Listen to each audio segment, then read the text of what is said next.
Okay, so we should be back to our regularly scheduled program. As far as timing, Bones, welcome to the stream. Early bird today. Because yes, it does seem like we are back to normal now with a regular schedule of midday Friday streaming. And perfect timing too, since we have, or at least I'm thinking, is the McFarlane Toys NYCC panel. Except, I think this might be a shorter stream than anticipated. But not of my own choosing. What is this? Engage with your audience. Members only live stream, start a poll, start a QA. Huh. I didn't know you could do that. It's a different function. That's cool. Schedule your live to switch to members only. No, why would I do that? Start a poll, start a QA. That's interesting. Big Rig, welcome. Alex, welcome. Also, I hear that YouTube. I don't know how this is gonna work. Actually, let me see if I could do it on my own. I doubt it's gonna work, but I'm gonna check on my app. Apparently, like you can watch lives either on the computer, you can watch them horizontal, or on the app, you can watch them vertical.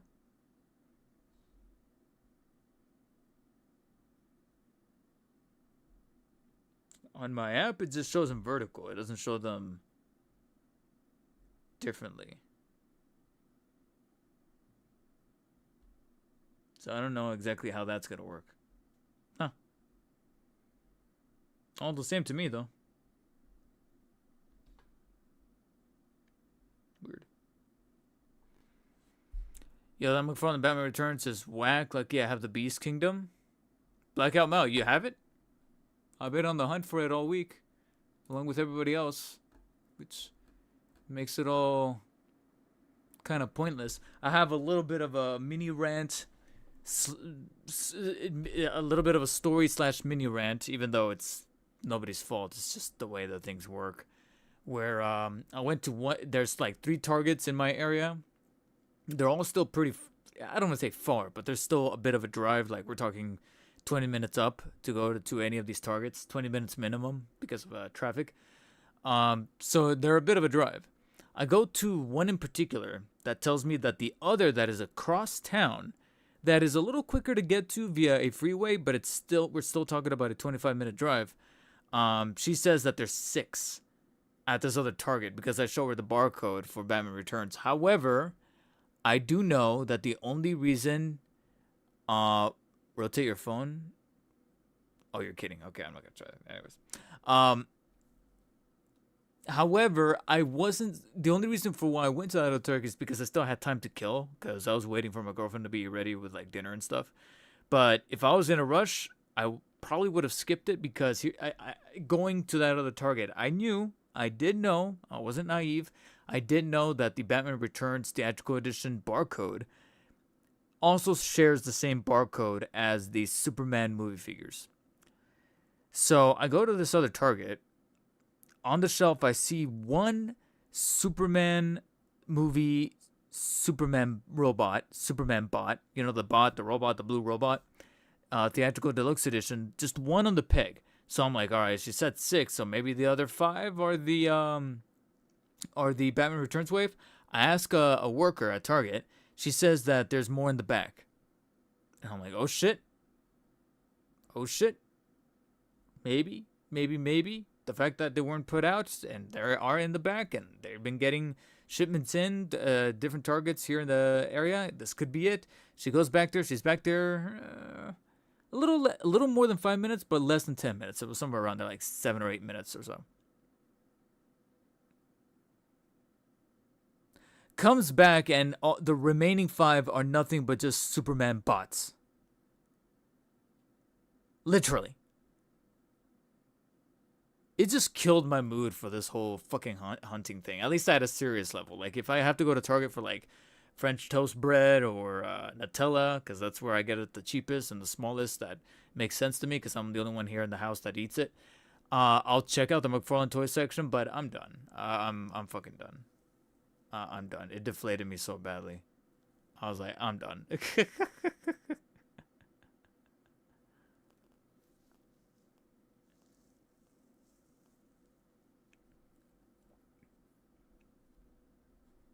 Like, that is some bullshit. Meanwhile, like I said, other people finding it in the much more concentrated metropolitan areas, like in the Inland Empire and near Los Angeles and stuff like that.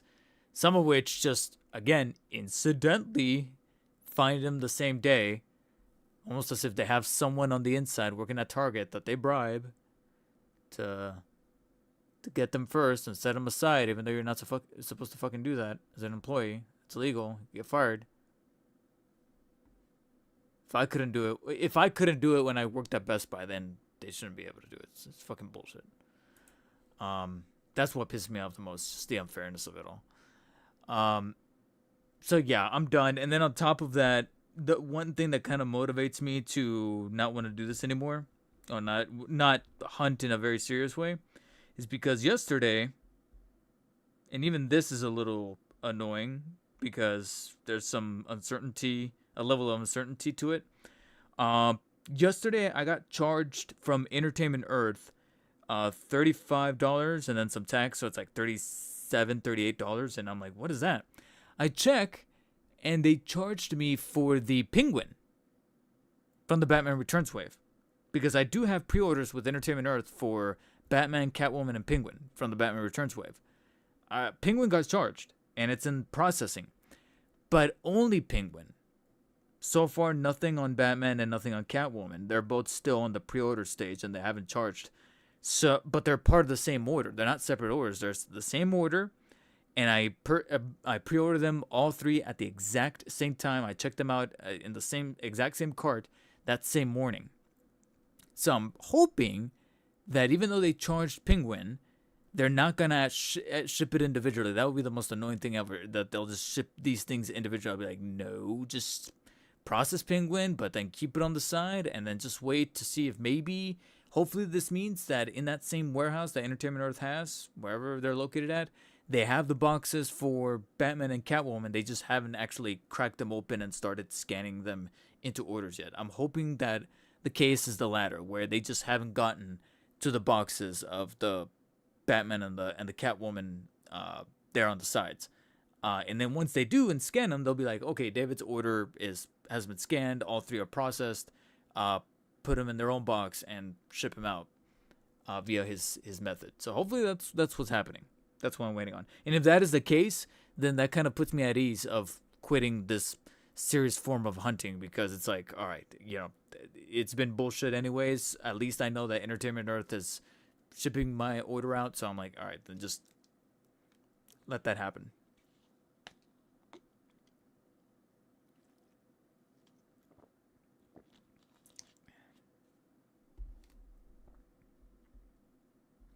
And one other motivator, and it's almost like they fucking knew.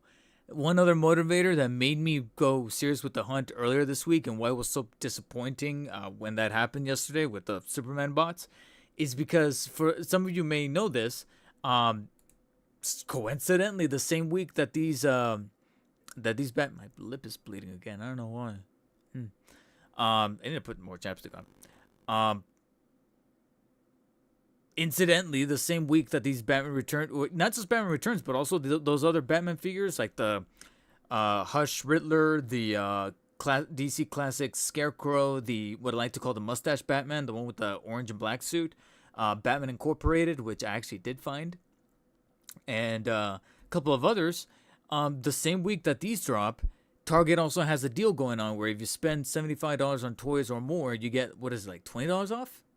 And then if you spend $50, you get $10 off. So I was trying to take advantage of that deal, even though I think the order that I have with McFarlane Toy Store for that bundle that also comes with the Penguin Commandos also might be actually even cheaper, technically. And you get the Penguin Commandos, which are McFarlane Toy Store exclusive. Let me refresh this one last time, because I was monitoring Peternia's. Holy shit.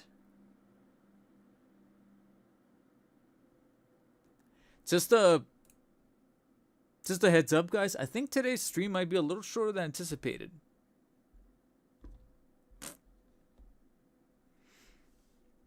What kind of BS deal is that? Well, yeah, I mean, Alex, don't get me wrong. If you're just like buying the figures to collect and that's it, and and you missed out that morning, it's not a bad deal under certain asterisks or circumstances. Like if you didn't wake up that morning to pre-order through McFarlane Toy Store and you're a regular Target shopper and you like, the hunt and you like getting them physical without delivery costs and all that stuff, it is a good deal. If you, however, are not only a frequent purveyor of the McFarlane Toy Store site, you wanted those Penguin Commandos, which are MTS exclusive, and on top of that, this is a very specific case with me, a very niche case, which is that I'm a content creator. The sooner I get these figures, the better. Then it just becomes, like, do you want to hunt them down at Target so that, you have the chance of getting them now and I can film the videos as soon as possible? Or wait on the McFarlane Toy Store deal, which is technically a little cheaper, but you're going to have to wait longer. But included in that box is going to be those Penguin Commandos, which I can also cover. So yeah, I was just trying to see where things, which one lands first. But ironically, there's a possibility that out of all the retailers and all the things here, the one that might be landing earlier than either of those two is actually Entertainment Earth. Which then also in turn makes me wonder, where's BBTS in all this? Because technically, yes, I also have pre-orders of the Returns Wave with BBTS. I'm hoping that at least with BBTS, they let you know in advance when it's going to drop. Because if it's dropping soonish, then hopefully they'll send out that email saying, hey, we're about to receive these. Because they do. They do a good job at that. The only downside, though, is that I think BBTS has made it transparent that they might be on the last end of that. Because right now they're slated for December from BBTS. Could be earlier, but that's slated for December. And then, hell, the Peacemaker and Black Mask Batman and Earth 2 Society Batman, which is the mustache Batman as I like to call it, are slated for November, but they could ship earlier. Sometimes they have to say that to be as a form of a placeholder, and they're not really serious about it. They're like, nah, it could actually arrive sooner than that, but I don't know. We'll see. While I'm on BBTS's site, let me check out these Marvel Legends, which are all still up for pre-order. But we'll tackle them momentarily when we get to the topic. But yeah, how are you guys' hunts been lately? Let me read a few of your comments here. What's unfortunate is, of course, knowing it's Target. They lazily show the ZCM with to it. That's just so unprofessional and not only annoying, but extremely inconsistent and shady that Target has always done that. And now that I'm looking at Target right now, I'll wait till GameStop. And then the extra thing to consider, I'm sorry, even though it's kind of case by case and also depends on which Target you're going to, what's your region, different factors, but so far from personal experience, 9 times out of 10, that employee that you're asking to check the code for you at Target, they're not going to be that helpful. All right. 9 times out of 10, they look like they just got out of high school. They're trying to bring the 90s back with their outfits, and they just cannot wait to clock out. They're not going to do that extra level of attention and help that you're asking for. There's actually a good chance that not necessarily most recent, but in my year, couple, 2 or so years of hunting in this manner, there's a good chance that there's been a handful of Target employees that I've asked to check in the back, and they scrape the surface of checking, and there's a possibility that the figure I was looking for was back there, but it was in some kind of shipper box that they didn't even bother to open. And I'm like, I'm trying not to think about that because I'm just working myself up over something that might have been the case, but might have not been. But you never know. You never know. It's possible that that later that evening they're told by their superior to downstock. They go back there, they find that box, and they're like, oh, there's the thing that guy was looking for. Oh well, and then they finally put it up on the peg. The next day, some other bastard gets to it, and it's gone. Case in point. And that's why there's a little bit of a victory to be had. I also have a little bit of a mini story. I think it was Monday. I went to one of the Targets here in the area. I had the code for the returns wave. I didn't see any figures set up.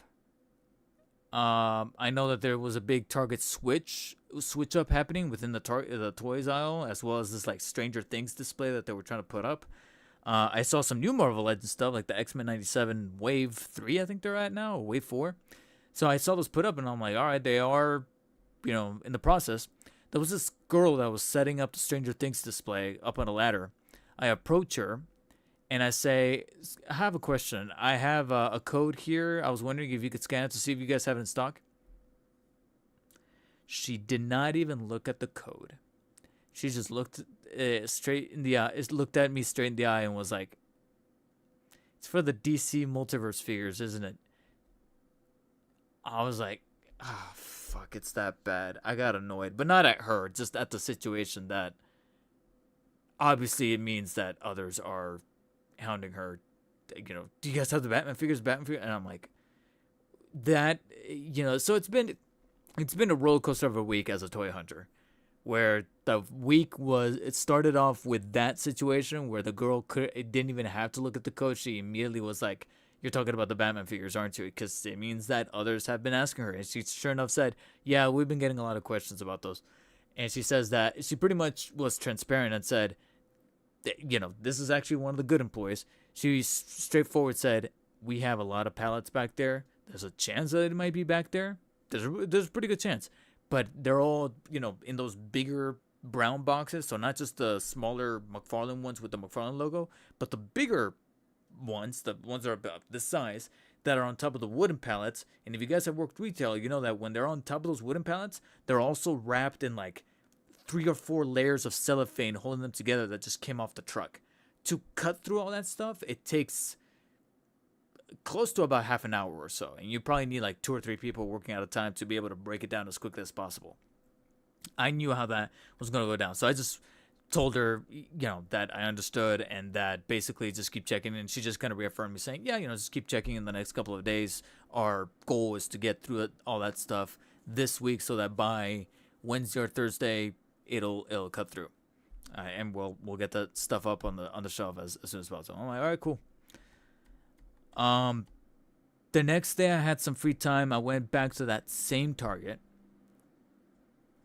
and sure enough,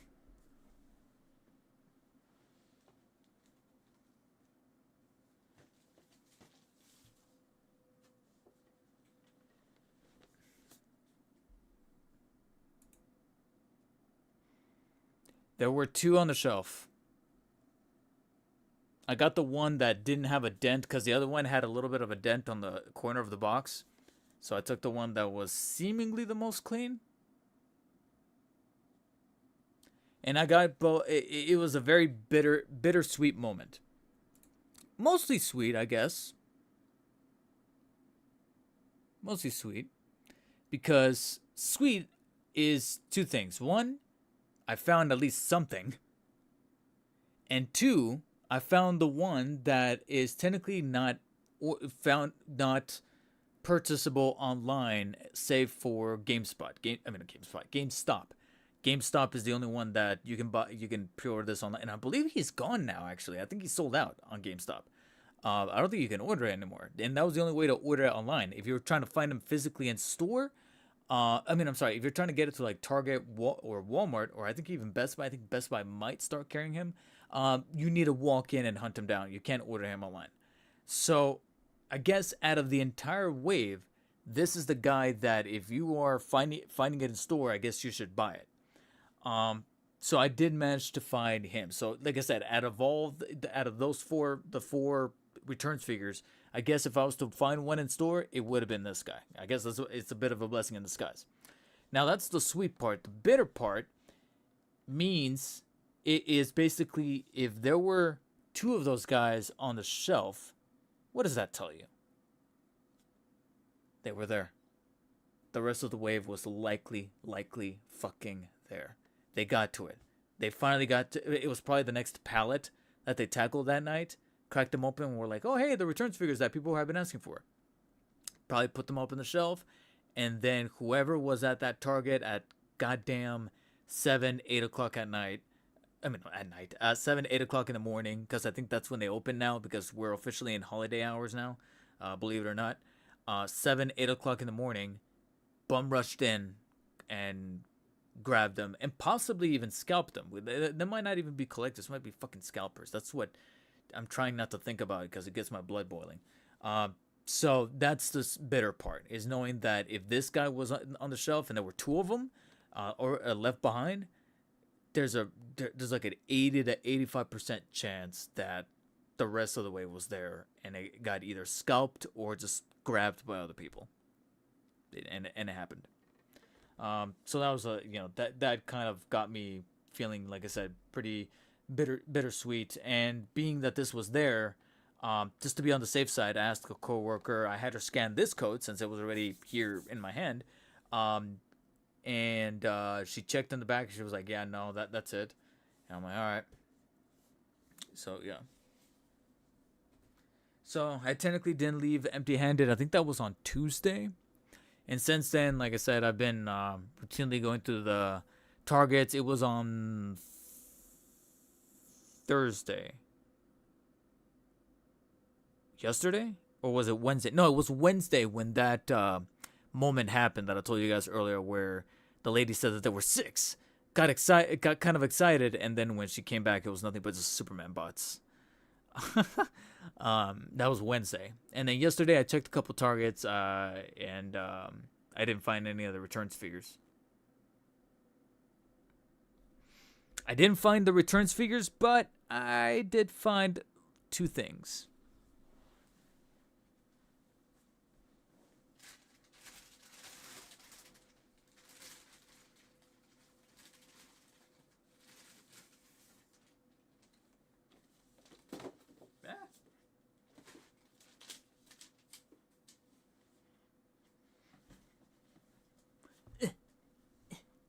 And stay with me, guys. We will be talking about both the McFarlane toys and the Marvel Legends NYCC stuff. But reason for why I'm kind of taking my time a little bit is because after scouring through Paternia's feed on Twitter and going through Toys' stuff, I gotta be honest. I don't know if there's much to talk about.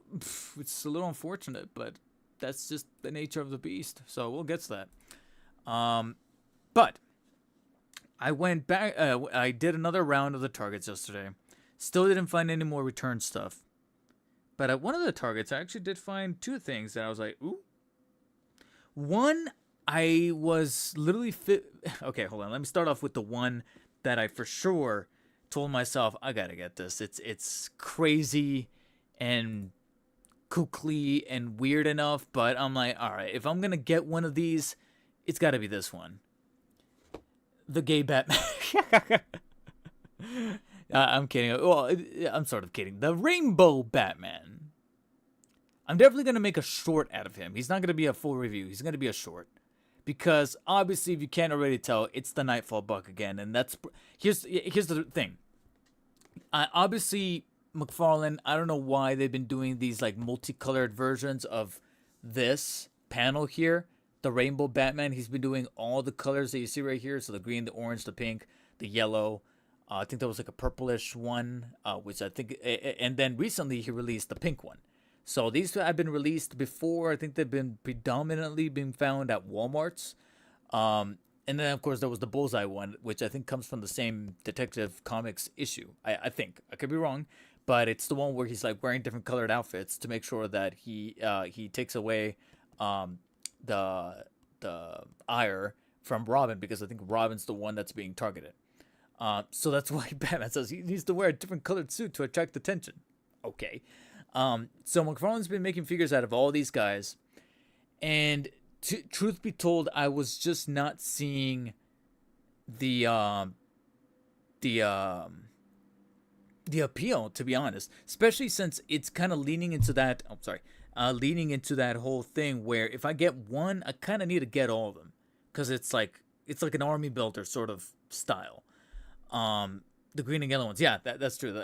I forgot about the green and yellow ones. So I told myself, I'm like, if I start, I need to get all of them, and I'm not even gonna start. It's gonna be way too much money. But when they announced that they're just gonna compile all the colors into one figure, I was like, yeah, okay, that I'll get if I find it in store. And I'm not serious about it, but if I find it in store, sure. And sure enough, yesterday, I found them. I'm like, I can't pass up on him. I felt like Denzel Washington in that interview with Jamie Foxx when he's like, "I'm walking around out here with something." You know, when he lost the Oscar the first time around back in the late '80s, he's like, I'm walking out here with something," and he passed by the crafts table and stashed a bunch of food away. Shit, I would too. So yeah, I understand. Like I said, the body, you've seen this body before. It's the Nightfall Buck, complete with the same head sculpt that was used for the Bullseye Batman. The same hands, the same accessories, same yada yada yada. But the main appeal is that he's rainbow colored, and it definitely pops. It definitely has a presence to him that I'm like, all right, yeah. To the point where there's a part of me that's like, should I open it or keep it mint in box? But at the same time, I'm like, I can't start being a mint in box collector, because then my OCD is gonna get ultra triggered to be like, I gotta keep the box as clean as possible. Like, I gotta get it graded and all this stuff. And I'm like, I don't want to do that. So I found this guy and I told myself that, yeah, for sure I'm gonna be taking this. The one that I also saw on the peg and I was like, I kind of want it. I'm 50-50 because now seeing it in store, the head sculpt actually looks a little bit better. I do like that, and the cloth cape. So I told myself, okay, let me walk around with it a little bit. When I was kind of circling back to the toy aisle, though, I saw a guy. Speaking of somebody here in the comment section, Alex, yeah, scalpers are relentless. When I walked back to the aisle, there was a dude going to the McFarlane DC Multiverse boxes, but he was doing it in a way you can kind of tell with body language that you're like, you're not a collector. You might be a scalper. And the fact that you have a shopping cart that's empty and doesn't have other stuff from the store like groceries or utilities or anything like that, and you're just going through like this on the peg, I'm like, you know what? I think that makes my decision. I'm just gonna walk away. And even though I wasn't planning on legitimately purchasing this guy, I actually rather purchase it than to let this possible scammer, by proxy scammer, but scalper have it. And that was the Batman Incorporated. The one that, like I said, I was very, very 50-50 on. I was like, it's the Three Jokers body, but I gotta be honest, I'm actually liking the utility belt. It's got a little bit of an appeal. The yellow staining on this, I'm still not the biggest fan of it, but it definitely doesn't look as bad as it did in the pictures. And I noticed that the head sculpt is a little bit different. And it looks like it's actually like a regular form of articulation for the head. It doesn't look like because the Three Jokers body, as well as like the Troika Batman, which uses the same sculpt, the same buck, they're doing that whole like one piece as the neck and the head, so he's got the Batman Returns like stuck thing. It doesn't look like they did that here. It actually looks like they full on sculpted a separate head, a head separated from the neck. That's on a ball joint, so you can actually like turn it and incline it in the natural sense. So I'm like, actually. And then that combined with an actual, still nylon, but at least cloth cape, although it doesn't look like it's got wires. Looks like it's wireless, unfortunately. Also, why does he have the grapple hook, but no wire for the hook? I don't know. And one other thing that incentivized me getting it, or getting both of these, is because, surprisingly, but I guess it kind of makes sense.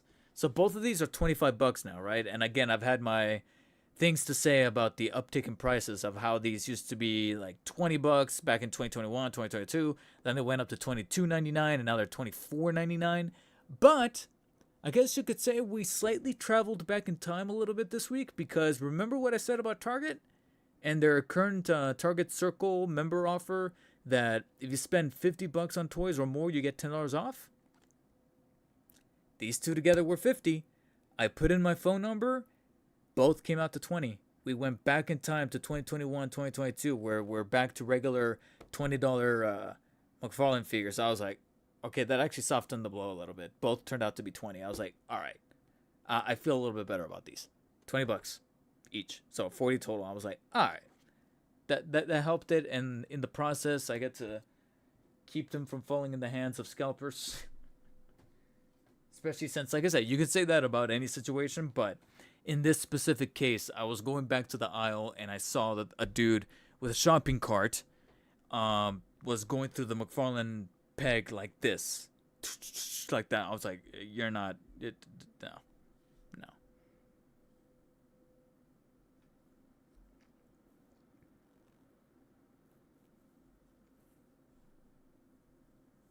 Overall, psychologically, I just DC anymore and don't put as much effort because one, I'm broke, right? And two, I have my other actual helpful sources. Alex, what sources are you referring to?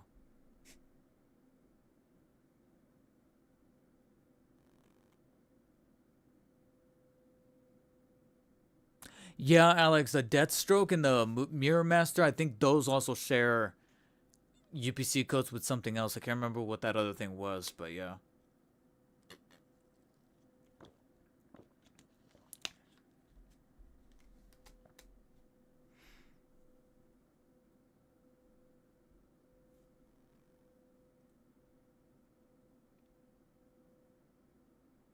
Blackout Mike, your comment about the classic Batman, is it cool? I've seen it a handful of times in stores, but every time I want to pick it up, knowing that those things are now going for 35 bucks, and I understand it's a build a figure, you got the other pieces there, but I'm like, and then what makes matters more, I don't want to say worse, but just, you know, more anxious as a collector or as a hunter is knowing that recently another animated series wave has started to then be found at Ross's for $8 a pop. So for roughly about $32, the price of what would be just one of those figures, you can get the whole wave. It was probably not a incredibly demanding wave.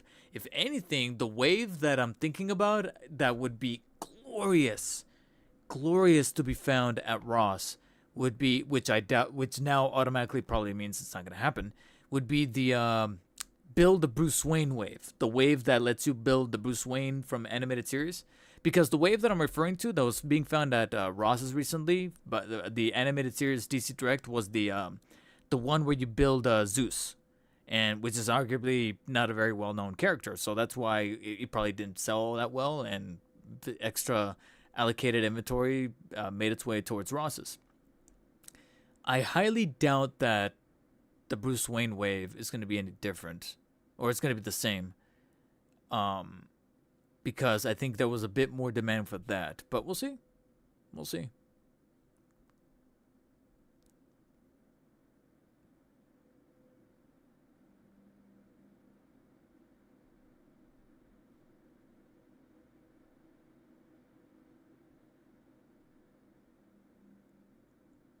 Blackout Mike, you said Bad of Yote. Are you playing Ghost of Yote right now? And if so, how's the game? I'm still kind of 50-50 as to whether or not I should pick that up. Because I'm hearing that the game is solid, but two things. One, I'm sorry, I miss Jin. I don't understand, and I'm being a little rhetorical here, but I don't get why we had to fast forward in time to jump to a different character and not have Jin come back. Even though I understand, without not gonna say any spoilers, but let's just say that one of the endings you can get in the original game is a bit on the definitive side, where you're like, okay, yeah, there's no room for a sequel there. Um, I don't know. But in terms of like the actual core mechanics of the game, I hear it's great. Um, but then there's the argument that the story is kind of whatever's, and I'm like, yeah, I can kind of tell that the story is very traditional for Sony. That I'm like, all right, do I really want to spend $70 again on that story again? Meanwhile, Hades already got the full release, and I could just buy that, and I'm hearing that's like borderline perfect.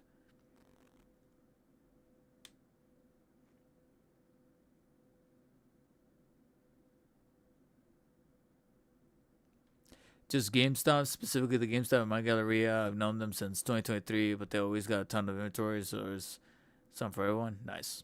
Speaking of GameStop, now that I found Max Shrek, I need to go into my GameStop account and cancel the pre. Well, see, I hate this because sometimes I want to do that, but what makes me hesitant to cancel a pre-order like that is knowing that the figure that I'm canceling the pre-order for has sold out. So I'm like, or do I want to hold on to this?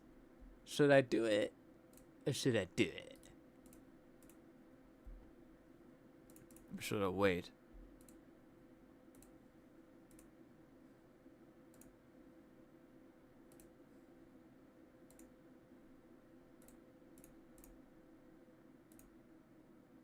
Hmm.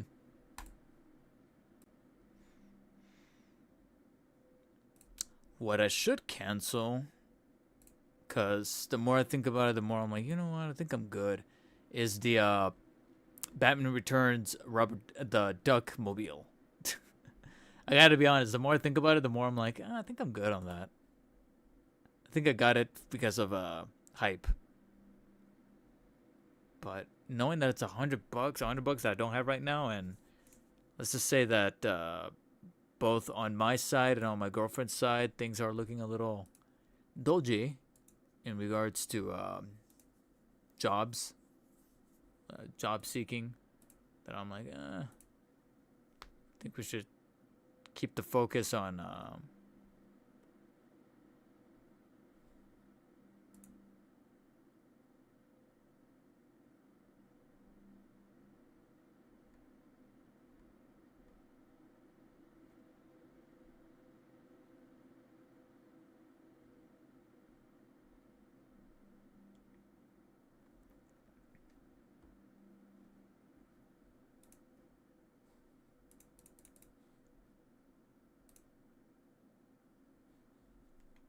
Yeah, you know what? Let me. Oh, but the downside is that it doesn't let me cancel the order or cancel the item. I hate that. Oh, god damn it. I think I screwed myself. Basically, it because I pre-ordered both Max Shrek and the Duck under the same order. It doesn't let me cancel one item. I can only cancel the order, but that'll cancel both. GameStop, really? We're still doing this? We're still not letting us individually select. Amazon lets me individually select, for God's sakes. Nah, I haven't played it. I didn't really get into the first one. I prefer games like God of War, Horizon Forbidden West, Days Gone. It's funny you say that, Blackout Mike, because if you really want to, get broad, if you will, they're almost kind of the same game. I know it's an oversimplification, but if you really think about it, they're kind of the same game.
Right now, Alex, I found the returns wave on GameStop site. It says November, which I'm not saying that's any more helpful, but it said November instead of December.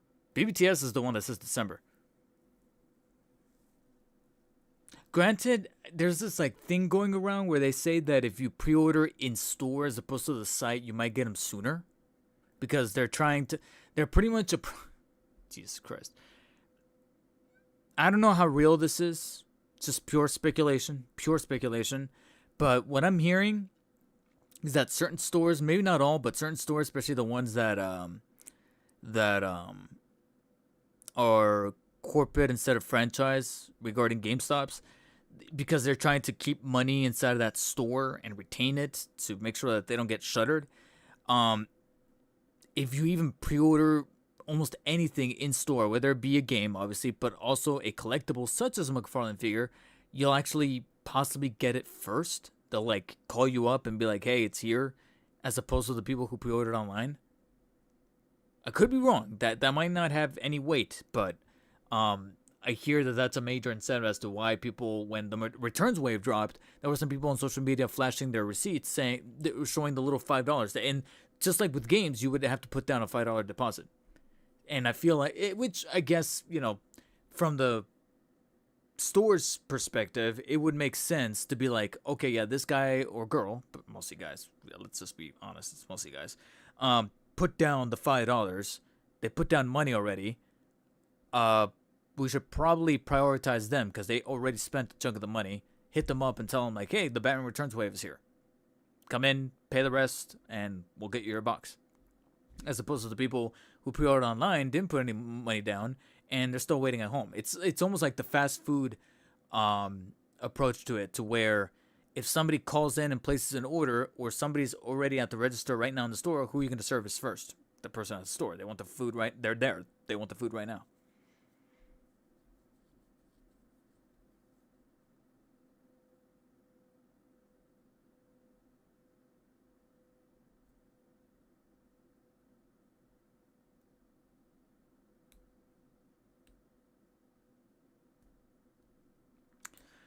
Okay, so yeah, that's been my week as far as hunting, and like I said, I haven't been walking away empty-handed. Got the Max Shrek. I did get the rainbow suit Batman. It's really weird.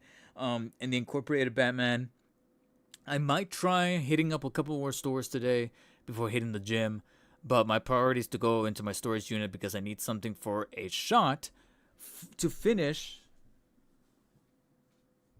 my review of this guy, which you will be seeing this weekend. The review is like 90% done. I just need an extra shot. And to finalize and tweak some little things that need polishing. Other than that, though, the review's done. So look out for that review this weekend of the Born Again Daredevil from Marvel Legends. Just when I think I'm out, they pull me back in.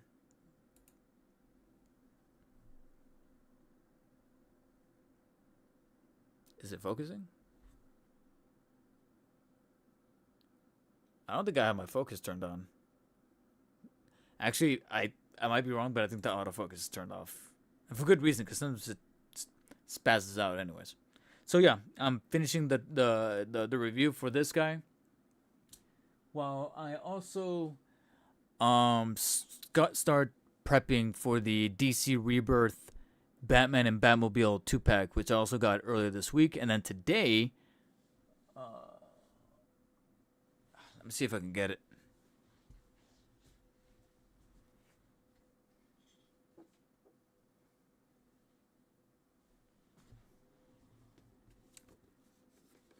Came in the mail today.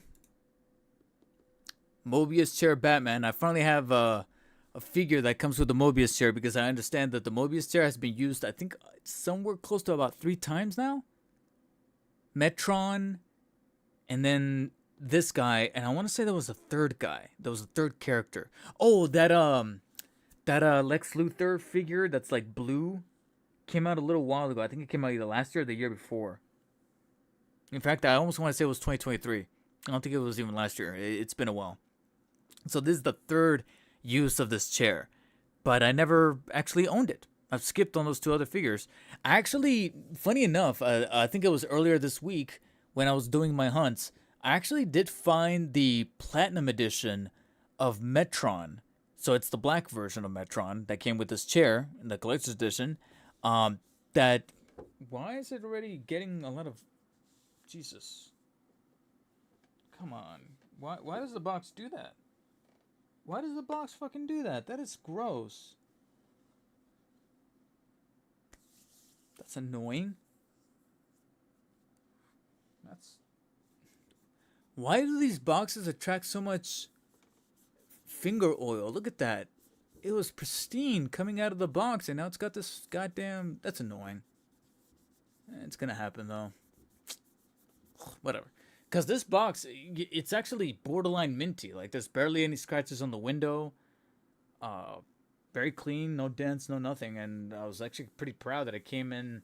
Because it's one of these figures that came in stock over at the McFarlane toy store. Because it's a MTS exclusive. And literally, like, earlier this week, I think it was on Tuesday, barely shipped.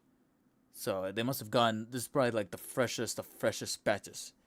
And I was like, ooh, clean. And now it's got this smudge on it from my oil, from my finger oil, I guess. But anyways, finally have my first Mobius chair. So I'm shooting the box B-roll so I can maybe cut this guy open maybe today. Maybe. And this, along with the DC Rebirth Batmobile and Batman that came with it, which honestly, it's going to be a very, very quick segment of the video. I might actually keep it on the short side because that Batman is literally the same thing as the other Rebirth Batman. It's actually closer to the digital version because of the head sculpt, the Bruce Wayne head sculpt. But apart from that, the cloth cape, but the body's the same.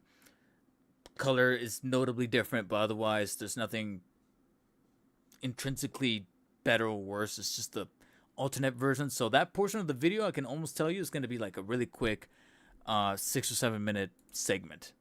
And then after that, the priority of the video is going to be taken up by the Batmobile, if I'm being honest. But yeah, this guy came in today, so I'm shooting the box B-roll while he's minty in the box. And then probably later on this evening, crack him open, play with him, and then probably Sunday I'll shoot that video. Tomorrow I'll shoot the Rebirth stuff, since I already have a firm understanding of that. But then Sunday, this guy. Frankly, it's too late for the Returns wave because there's so many figures in that Returns wave that hypothetically, if I was to, best case scenario, go to a Target today and all 3 figures and maybe even the Peacemaker figure are there, that'll be cool. Awesome. But it'll almost be kind of pointless because it's too short notice to film on this weekend. Like when I get a figure, I don't just immediately crack it open, play with it for like 10 minutes and then film the review. Leave that for other YouTubers. Trust me, I have some in my, well, mainly like 2 or 3 in my head. That's it. I like to spend time with the figures to really break them down. Because ever so often I'll find something that if I had not given myself the time, I would have completely missed and not accounted for in the review. So right now I'm in that point in time where even if I, like I said, hypothetically, I find the Batman Returns figures today, it's too short notice to even bother reviewing them this weekend. It's like this weekend, it's either the Rebirth Batman set and the Mobius chair Batman, and that's it. Because that's at least 2 things that I can cover very easily, whereas the Returns wave, that's only 4 figures. The Shrek, which I still haven't opened, as you can tell. Batman himself, who's probably going to have his own video because I'm also going to compare him to the other Keaton Batmans that have been released thus far. And then the second video will be the 3 other figures in the wave. So Penguin, Catwoman, and Shrek. Max Shrek. Not get out of my swamp Shrek. Max Shrek. And then maybe later down the line, I'll get the rubber ducky with Penguin. Or the Penguin Commandos. When McFarlane finally ships them out. But yeah, it's too short notice. Way too short notice. And what makes things a little tight as far as time is because this weekend is my only weekend I'll be able to film. Next weekend, I'm actually going to be busy both days with the boys. I got my set of boys, one of which is getting married.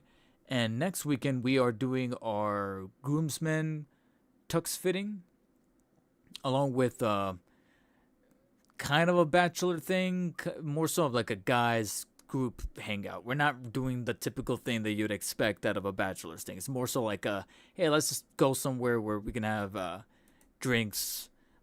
They like to smoke cigars. I don't, but they like to do that, so they're gonna smoke cigars. One of them recommended like this like golfing thing that's actually kind of neat. I'm actually kind of down for it, so maybe we'll do that. But yeah, next weekend I'll be busy and I won't be able to film. So God forbid I find the Returns wave, but that Returns wave might be a while before I cover it on the channel, if I'm being honest. But we'll see. We'll see what happens.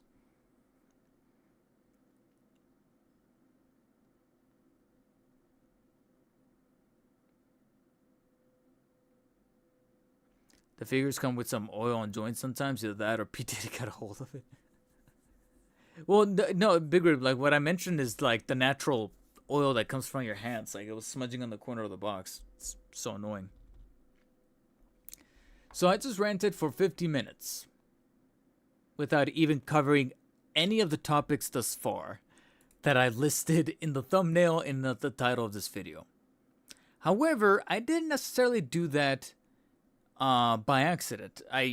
As the show went on, I did it a little on purpose because unfortunately, it doesn't look like there's much to cover in the ways of huge breaking stuff coming out of New York Comic Con.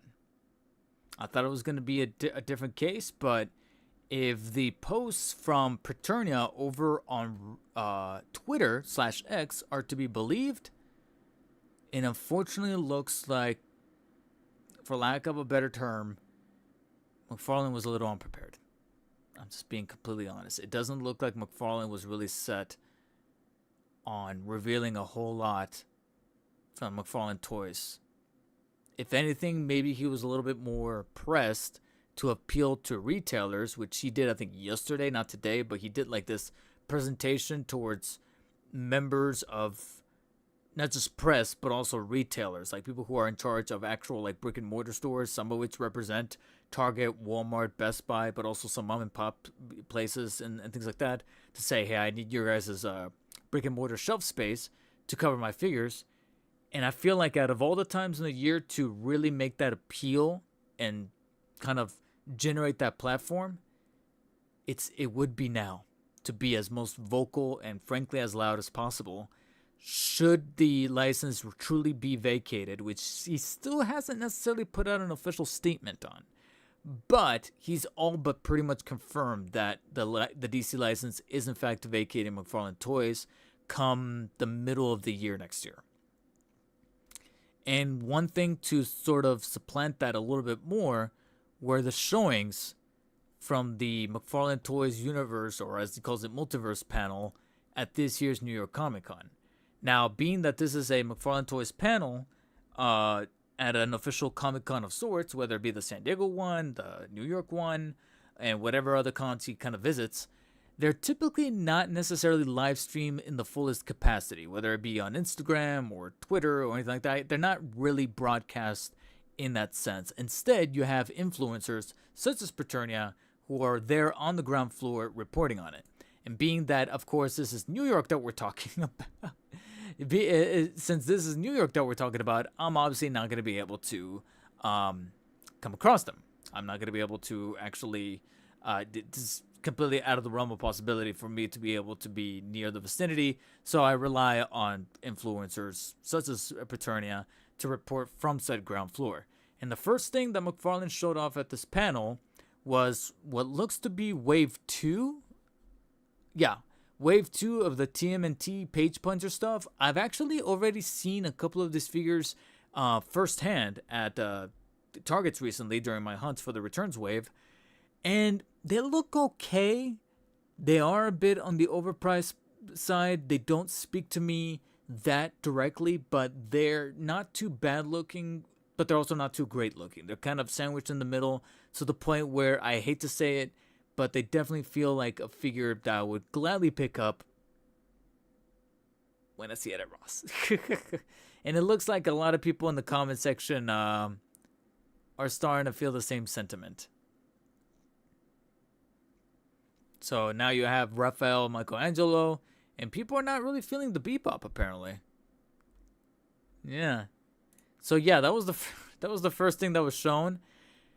And then this is where again things get a little cringy, because the second thing they showed were the Fallout 7-inch figures. Now these are not statues, these are actual figures. Now the figures aren't bad looking. They're actually pretty solid looking, and the two mech figures, the T-60, mech armor figures that you see here on the leftmost side, Maximus and Hank McLean, spoilers by the way, are actually pretty solid in person. They actually have a pretty good likeness, especially the Maximus one, and the Ghoul also doesn't look too bad in person.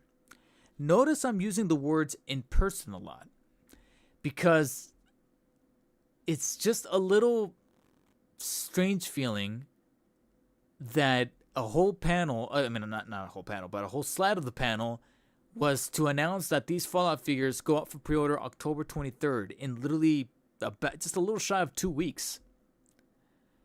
If you look at the comment section here,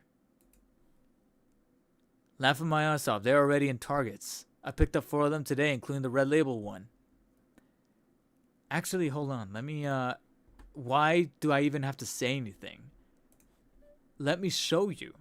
I didn't really post this on social media, I sent it to Toy Shiz. He didn't really repost it, which I guess kind of makes sense. It's probably not the. He probably saw the tea leaves and was like, this ain't gonna get too much, attention. I'm mostly gonna share the DC stuff, which it totally makes sense. I found them. The whole wave. I found the whole wave. This is me at one of the targets here in the area. There's Maximus. There's the Gold. There's Cooper Howard. Walton Goggins' character with the alternate faceplate, looking like he's got jaundice. There's the Maximus, which, like I said, actually doesn't look too bad in person. It actually kind of looks like the actor.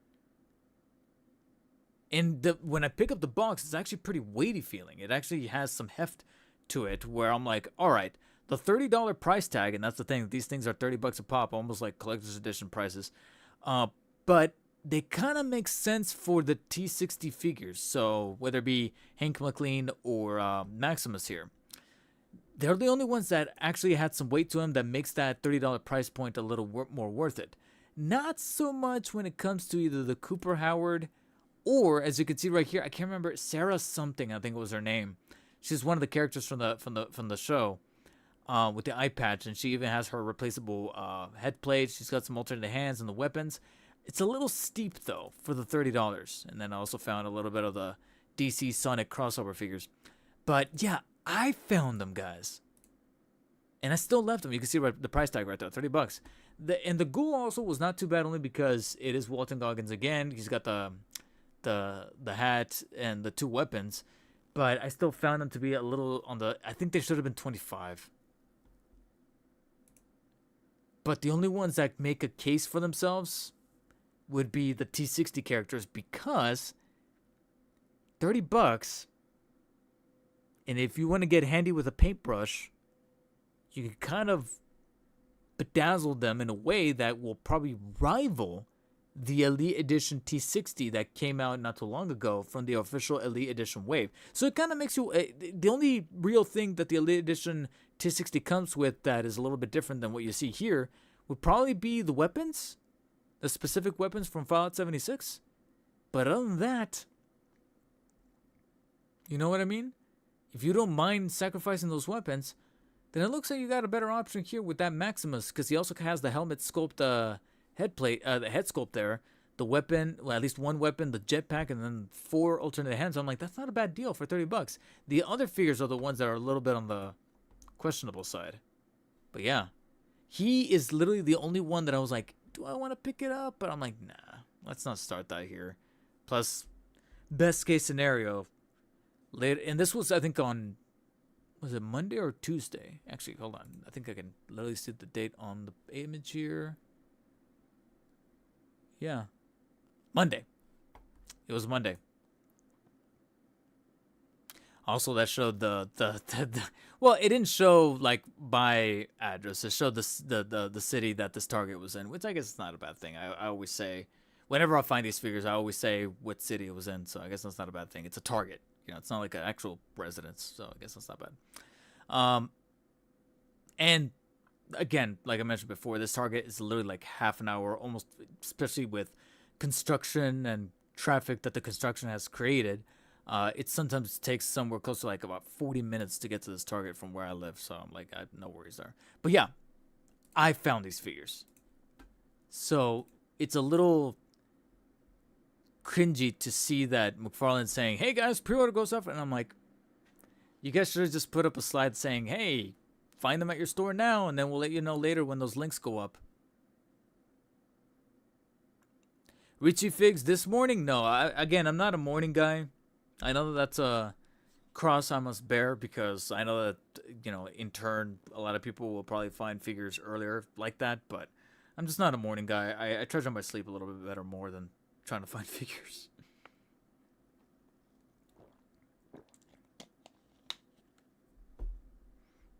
It's not that serious.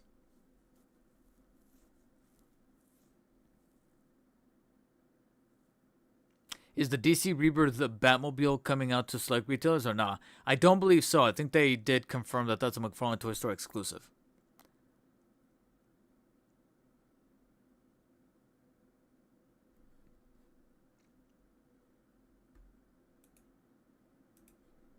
So going back to Paternia's slideshow here.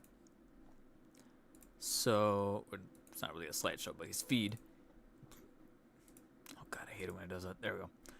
Then we finally get some DC showings. Some more 7-inch ultra articulated, even though it's the same form of articulation. Action figures coming winter of this year, and usually when I hear winter 2025, I know that could technically also stretch and sort of grab a little bit of January 2026-ish. So I would say hold steadfast for these. But we have some figures that were, I gotta be honest, I saw them in the document leak that was posted a little while ago. Superman from Superman and the Authority with the A-Train outfit from The Boys. What almost looks like a definitive comics-based Flash, but I understand he's got his few little attributes from Justice League New World Order. Rocket Red, never heard of this character if I'm being honest. Larfleeze, which I've seen him a couple of times in some of those Green Lantern covers. Ice. Topical. Gangbuster, who's going to be a Red Platinum. And Black, it's funny because out of all these, Black Condor, I think, struck me as the most intriguing, considering that that's a very, very, very, very early comic that even Todd himself drew on with the covers. I remember him talking about that back in his early days, so that's pretty interesting. And then finally, the inevitable Elite Edition Spawn. Only made sense that Spawn was going to be coming just around the corner as part of a Elite Edition inductee, if you will. So, Elite Edition Spawn with what appears to be a fabric cloth cape, wired. It's going to be very elongated. It looks like it's going to be covering up the entirety of the figure, along with the little brim of his collar right here, kind of extended. And I think that might also have a little bit of wiring in it. Who knows? We'll see. Maybe not. It doesn't look like it's got the stitching to hold it, so your guess is as good as mine, but someone tells me there's only going to be wires in the cape. But anyways, we got the 3 head sculpts, which of course he's going to have the default one, the completely unmasked one with the demon eyes, the half scratched one, and then I know there's a specific name for the burnt one, or I think he's just called burnt spawn, smoky spawn, fiery spawn. I don't know. The gauntlets with the spikes. A little bit of the base right here with the bricks, the little magic effect right here with the green smoke, green power energy stuff that you could probably put on one of his fists, because I think it's got the hollowed out spot right here to put on one of the fists. You got these chain pieces here with like these pieces that could probably attach to something. Again, this is not final, prototype shown, and this little like cleaver thing along with the card. I think it could do with another weapon.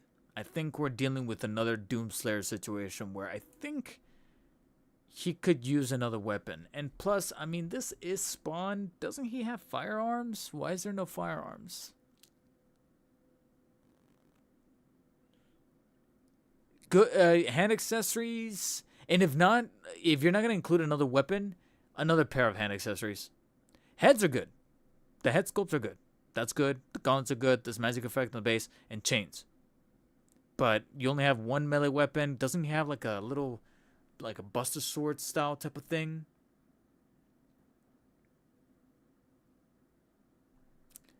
And like I said, firearms. I mean, the Spawn is often, Al Simmons himself is often brimming with a bunch of artillery. I don't understand why we need to like not have that be the case here, but yeah, so it's good to see that Elite Edition Spawn is confirmed, but I'm hoping that they're going to add at least 1 or 2 more things, because right now I feel like it's a little lacking, just being honest. The figure itself looks nice. That's what I expect for Elite Edition Spawn. The figure itself, the head sculpts are good, the hands are good, could use another pair, but if you're not going to do another pair, at least throw in a rifle, machine gun, LMG, something like that. And piggybacking off of that, confirmation that, and you could interpret this in a different way. I understand how it could be interpreted a different way, but McFarlane confirms that Spawn is not the only Elite Edition coming out of the Image Comics series. He's pretty much going to take if anything, he probably talked to his buddies over at Image Comics. So Jim Lee, Rob Liefeld, but of course the rest of the guys of the characters that they created while they were over there, and said, "Hey, I'm gonna. How about I make Elite Edition uh, figures out of the remaining characters that were very popular coming out of Image Comics? So Savage Dragon, Shadowhawk, Wildcats, Witchblade, and Youngblood. I'm actually kind of familiar with Youngblood. I never read the comic, but I'm familiar with the property. So we have Dragon, Shadowhawk, Spartan, Zera, Pezzini, and Prophet. So, and I think there's another image with like some prototype renders. So there's the Dragon, there's Shadowhawk. Makes sense. But again, one little, one little interpretation of this, because it's neat and it makes sense. However, it's difficult to not ignore what this could indicate, which is, again, something that we've already kind of known, which is that he's slowly migrating the Elite Edition away from anything DC related and just making it about properties that he knows he can bank on safely. Because notice how, they've confirmed the switch of Zatanna no longer being an Elite Edition and now being Collector's Edition.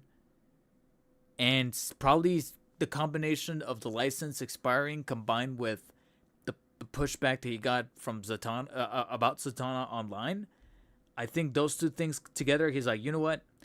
I'm just going to keep Elite Edition to either Image Comics or any properties that I know are safe for like the next 2 years. So the video game stuff and Image Comics. Because right now, we're now back to square one in regards to anything DC related coming out of the Elite Edition, right? Because right now I'm thinking about these like first 4 Elite Editions. So we got Doomslayer, the T60, Lilith from Diablo 4. She was actually number 2, so T60 is number 3. Number 4, I think, is Lucy from Fallout series. And number 5 is, I think, the NCR Ranger from Fallout New Vegas. So Spawn would be number 6. Number 6, hell, huh? See how I did that? So, yeah, I think DC's out as a possibility, which means, I gotta be honest, guys, I'm slowly starting to lose hope that we're gonna get an Elite Edition Batman of anything. That's my theory, is that this is his way of saying, hey guys, start abandoning those thoughts of possibly getting an Elite Edition Absolute Batman, an Elite Edition Arkham Batman of some kind. I gotta be honest, that's the way I'm interpreting it. The fact that, because if he had just announced Spawn by himself, I probably would have been like, okay, eventually he was going to fit Spawn in there as an Elite Edition, only makes sense. But then confirming that the remaining Elite Editions that were going to be sprinkled throughout the year, as you saw in the little timeline in that graphic over here, starts with January through December. I honestly think that this is his way of saying, yeah, no DC Elite Edition. And he'll just keep DC within either Collector's Edition, crowd funds, or just standard releases and page punchers. And that's really about it. Let me catch up on the chat right here.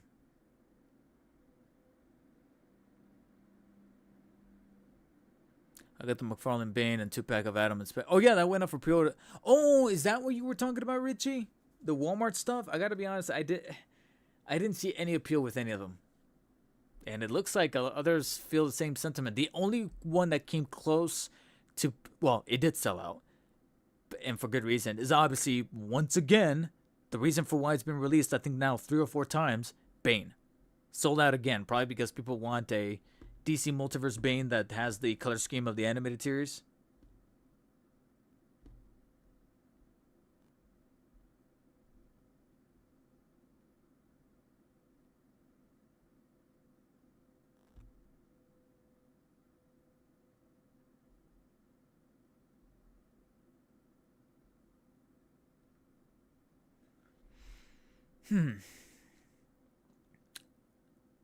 I am fine with the OG Red Tornado, but honestly, I might cancel. I don't know. I think Loose Collector is making some Youngblood figures already. BBTS has them, I think.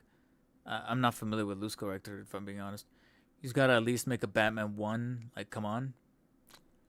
Yeah. So, yeah, that's my hot take theories that I think we're going to have to start abandoning the notion that we're getting an Elite Edition DC anything, if I'm being honest.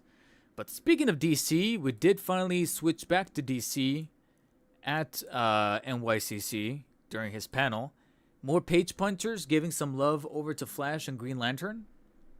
So there you go. The Green Lantern looking pretty definitive. So if anybody's that big of a Green Lantern fan, I would say that this is probably going to be another really good, solid entry, as well as that Flash over there, the J. Barry Allen Flash from 123, and then Jay Garrick over here. That was kind of neat. Coming spring 2026. Again, doesn't speak to me only because I'm just not the biggest fan of those characters. And then over in the collector's edition, slated for winter of 2025, finally got a Professor Pig. A villain that I was exposed to through Arkham Knight, and I actually kind of dig. Fucked up character, but it's because of that I think it's one of the more terrifying characters. So yeah, it's gonna fit in very nicely there, and it's probably out of these four right here, it's probably the one that I could look at and go, yeah, I could see myself picking up Professor Pig. The other characters I've never heard of. If anything, Elongated Man kind of looks like he's a repaint of Plastic Man.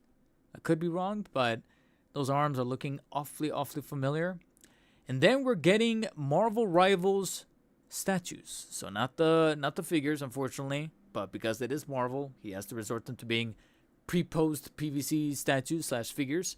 In the 1/6 scale, we're getting, of course, our mains, if you will, because these are the characters are probably the biggest, most used in the game. Spider-Man, Iron Man, Venom, and the Incredible Hulk. I kind of made Iron Man a little bit out of all these, and a little bit of Venom. I don't understand, and this is more so of a harp on Marvel Rivals. I don't know why they have to make his head so small in the design. That always bugged me. Spider-Man's suit is cool, but I can't believe I'm saying this. I do not like Spider-Man in the game in Marvel Rivals. I don't like playing as him. And I think it's something because of the programming, and my brain wants to play him like in the Insomniac Spider-Man, but they tailored his mechanics to be that of a shooter that it just doesn't click with me, and I just don't like playing as him. And I don't like it. I was like, ugh. Which is why when I then switch on over to like Punisher or Iron Man, I feel right at home, and I'm like, yes. Shrinking it down to the 1/10 scale, though, Rivals statues for Captain America, Doctor Strange, Magneto, the Mighty Thor, and then of course the most dipshit character out of all of them, Jeff the Landshark. Mainly because of the way that people use him.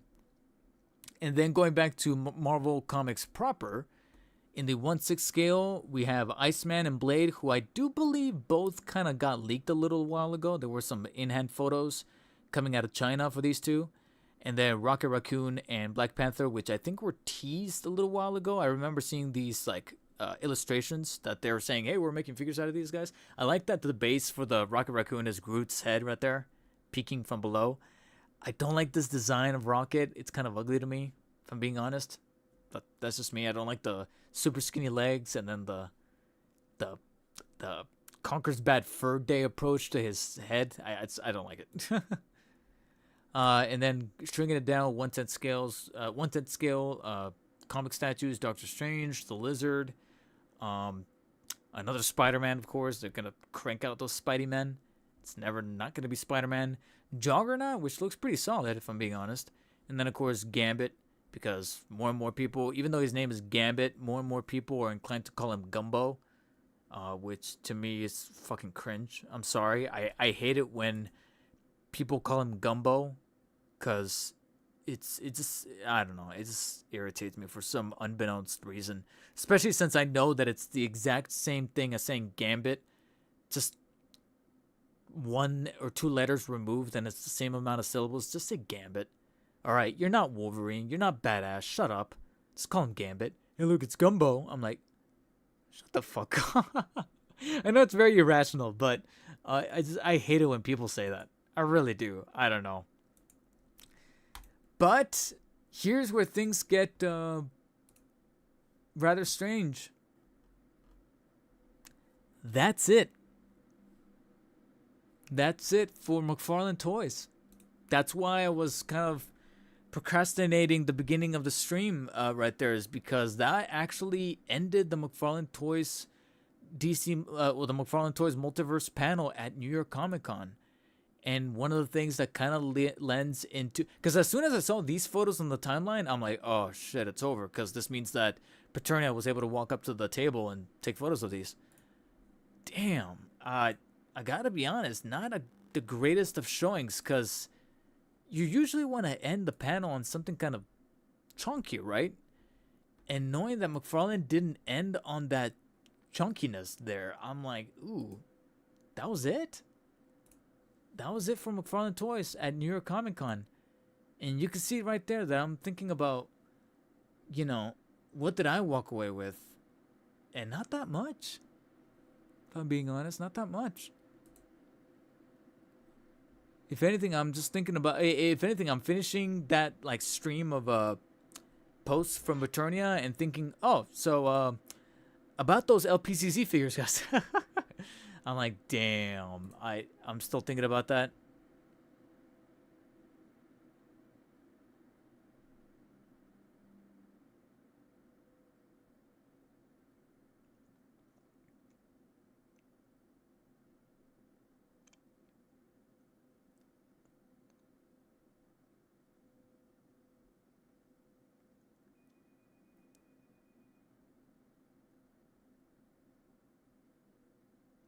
Yeah, and that's the thing, Alex. I have the Nightfall 2-pack Bane, and I'm like, you know what? That's my definitive Bane. I'll just keep that one. I got rid of that first one that was like just all black with, that first release that was just a very general comics-based Bane. I had it, and then I got rid of it because I don't know why I got rid of it. I don't know, I just didn't see the appeal. But when I saw him being rebundled again with the Nightfall 2-pack, and I actually liked the color scheme a little bit better, I was like, you know what? I'll keep that one for sure. And that's it.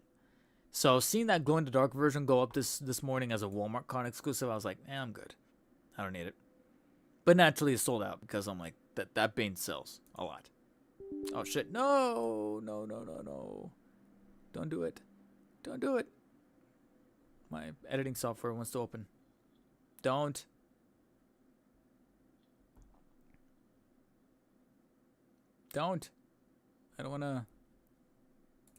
I don't want the computer to go crazy. Damn it. Hold on, guys. I don't want to... No, close. Okay. Oh, I don't want to overload my computer. I don't want to risk this thing crashing. All right. Cool. But yeah, that's what kind of broke my heart a little bit, is knowing that was it. That was it for the McFarlane Toys panel.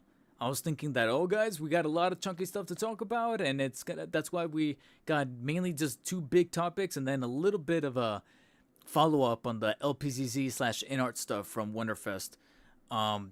Because even some other companies and even some other platforms on social media are still recapping that event. And I'm like, damn, I guess we will definitely talk about those events, since McFarlane Toys, nothing huge, at least for me. Probably some others that are looking for, like I said, that definitive Green Lantern, definitive Flash. But, yeah. And again, to me, the biggest talking point would have to be that he's shifting the Elite Edition to cover mainly Image Comics, which is a good pragmatic move. But at this point, it is getting just a little annoying that he hasn't made an official statement. Then again, if you make that official statement, then you're going to have a lot of people backing out. So I guess you would want to keep that close to the vest as much as possible. But it all but confirms that DC license is in fact vacating McFarlane Toys come the end of June next year. Because, yeah. Like I said, I'm already mentally preparing myself. Mondo had a good spread. I'll tackle a little bit of the Mondo stuff in my follow-up here. But first, before we do that, we technically do have to be all fair from not just DC, but also Marvel. Marvel Legends had their showing technically on Thursday, and technically I've already watched this. Oh, wait. This is the wrong one. Pfft, why did I pull this up? Oh, see, it happened again. It happened the first time, and now it happened again. I keep forgetting. Yeah, there it is. I keep forgetting that they sandwiched, for some weird-ass reason, they combined the Marvel Legends and the Star Wars stuff in one stream. That's why I keep missing it, because the thumbnail and the title is different. Here we go. All right. So I definitely, obviously, we have the first 10 minutes being literally nothing. And then finally it starts with, of course, Dan and Dwight opening up here. And again, more and more awkward banter that I don't know why in the hell they continue to just be fucking weird. And I gotta be honest, there were some lines in here. Let me see if I can hear it again. World War II low. You, as you say, as I would now say, yes. Yeah. So, if you are watching Wait. this, I think it's at the beginning here. This is up, Marvel Legends fans. I'm Dan. I'm Dwight. And this is the stuff of Legends, as our friend would say. You, as you say, as I would now say, yes. Yeah. So, if you are watching this, that means you. There's actually a reference to Ryan, but it's, like I said, the body language that I'm like, are they still on good terms? They say that they are, but I get this weird feeling that something went down with Ryan. I actually listened to a podcast interview of Ryan with the 5POA guys, I think, and Ryan was obviously trying to be diplomatic, but there were, it does sound like it wasn't necessarily his choice to leave. And I'm like, I feel like there's something more in the surface where we're simply just gonna have to wait until like next year to hear more about, so that he's in a, so that like what's it called, the statute of limitations go by, that he's able to be like, hey, here's the thing. And finally say it without the risk of getting sued. Because I'm like, damn. And these guys are still, like I said, strange and awkward to me. Especially this guy. But anyways, you know, there's no point in helping out at this point. And like I said, I'm going to skip on through here. Because, frankly, similar to McFarlane Toys, not a whole lot here that speaks to me. Save for one thing that is pretty interesting. It's not the most riveting, climactic thing possible. But it starts off with some X-Men related stuff. So you got that World War II Wolverine. Why is it skipping through it so quickly? Am I on like 2.5 speed or something? No, I'm not. And Warbow that are part of a Build-A-Figure wave, I guess. We don't have time for your opinion. I'm sorry. We are going to. Yeah, completely emblematic of the heads over there at Hasbro Marvel Legends. I know that they intended it for it to be a joke, but it's read the room, guys. Read the room. Especially since Dwight here, again, I was trying to advocate for Dwight for a good while at the beginning, but now he's starting to turn into an asshole, because later in this portion of the Marvel Legends stream, he does say, you know, Dan was even trying to be like, you know, we'll listen to the feedback, we'll take a, you know, and consider, you know, if anybody has any comments or concerns.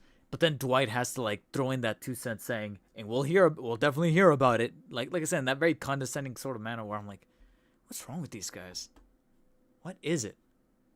But anyways, I'm just gonna mute it and skip on through here, because they start off with this Build-A-Figure wave that's gonna be made up of Iron Man Mark 72, which is basically a mainly black and red Iron Man. It looks solid, but it just doesn't speak to me. And I see that in terms of accessories, obviously you have the Build-A-Figure piece, but in terms of... Oh, okay, I was about to say, does he only come with one hand? No, there's a second hand, but it's covered up by the little tab over here. So one extra pair of hands, the blaster effects, and then these pieces here. I don't know what these pieces are. Are they for like the back to make him look like he's flying? I'm thinking so. Yeah. All right. If this is like your standard $24.99, I'll be like, all right, well, I guess. This is probably the only one of the wave. And also, keep in mind, an awful lot of these figures, if I'm not mistaken, actually went up for pre-order this morning. Last time I checked, I think they're still up for pre-order. Could be wrong. But this was the first one that I looked at and said, it looks kind of neat, but I'm not like super, super sold. This definitely, right now at this current juncture, feels like the kind of figure that if I see it in store, I'll probably be a little bit more inclined to pick up. But it wasn't like necessary for me to wake up to like, I gotta put down my pre-order. Not necessarily, which has to be the Dark Avenger Spider-Man, which is basically symbiote Spider-Man, but he's got the full 8 limbs. That's an awful lot of plastic there. So, colored me surprised that considering how many arms he comes with, they still threw in an extra hand, probably 2 hands if there's another one buried in here, and the extra head sculpt with the squinted eyes. I was like, all right, this actually might be worth the money, especially if it does end up being $24.99. That's not bad. And I think they follow that up with another intriguing one, which is Phantom Spider. Basically, all white Spidey, because every universe needs a cowboy version of that character. Just like we had recently Cowboy Batman from McFarlane Toys, we now have Cowboy Spider-Man, or the Phantom Spider. All white Spidey with alternate hands, but pistols, which is pretty nice to see. Granted, I don't know how I feel about it being on that specific buck that's got the limited torso articulation with the hinge and the swivel instead of having the rocker, but it is what it is. And there's a part of me that wonders if they could have done a felt good cape to kind of really entice people, but at the same time, it looks like that ship is sailing at this point. And then they're doing a comic-based Werewolf by Night, which is kind of bold considering that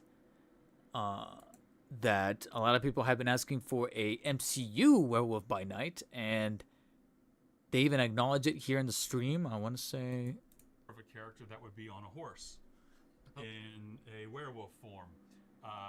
We have Werewolf by Night. First time we've ever done him in the line. Toy Biz did him once in a multi-pack way back in the day. So we were using some of our parts from Jackal with some new stuff to turn him into this version of Werewolf by Night. Lots of fangs, big roaring expression, really nice inkjet to get some of the darker tones on him. And there you go. Yeah, so this is the comic version of Werewolf by Night. We definitely hear the MCU fans that have been clamoring for the MCU version. So all you gotta do is flock this one and you're all set. Because that one was really fluffy. So stay tuned. That is a great option as well. Dwight just giving advice and wisdom today. Flock it. Next up, we have Enchantress. Yeah, Ooh. Amora. We are sticking. again, interesting, but not my cup of tea. Doesn't speak to me. And the Build-A-Figure that's going to be included here is going to be also kind of, am I the only one that finds it a little strange that the pieces are photoshopped out here, but then they're included over here? Why do they do that? Look at that. They're present there.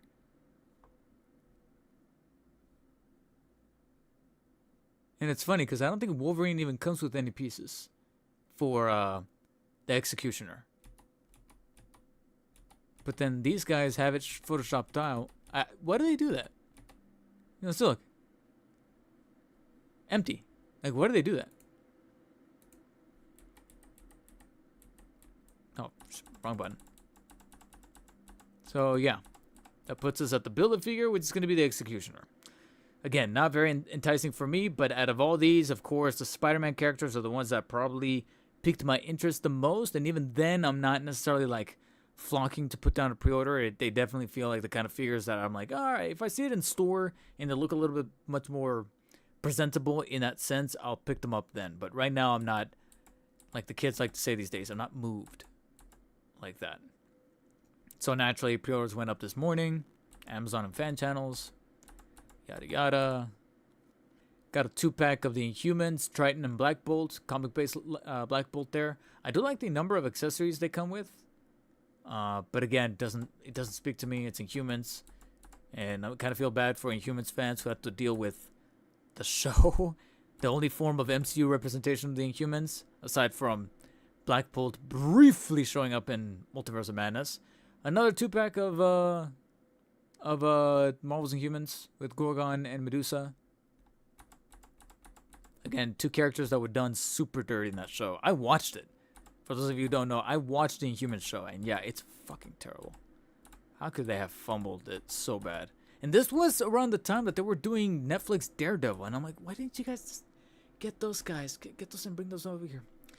Now, I guess next up is probably the biggest, potentially controversial talking point of this Marvel Legends stream that we had yesterday. It's almost like Marvel Legends is becoming self-aware of what's selling and what's not, what the current climate is like right now in terms of action figure collecting in almost all the biggest of schemes, where you have high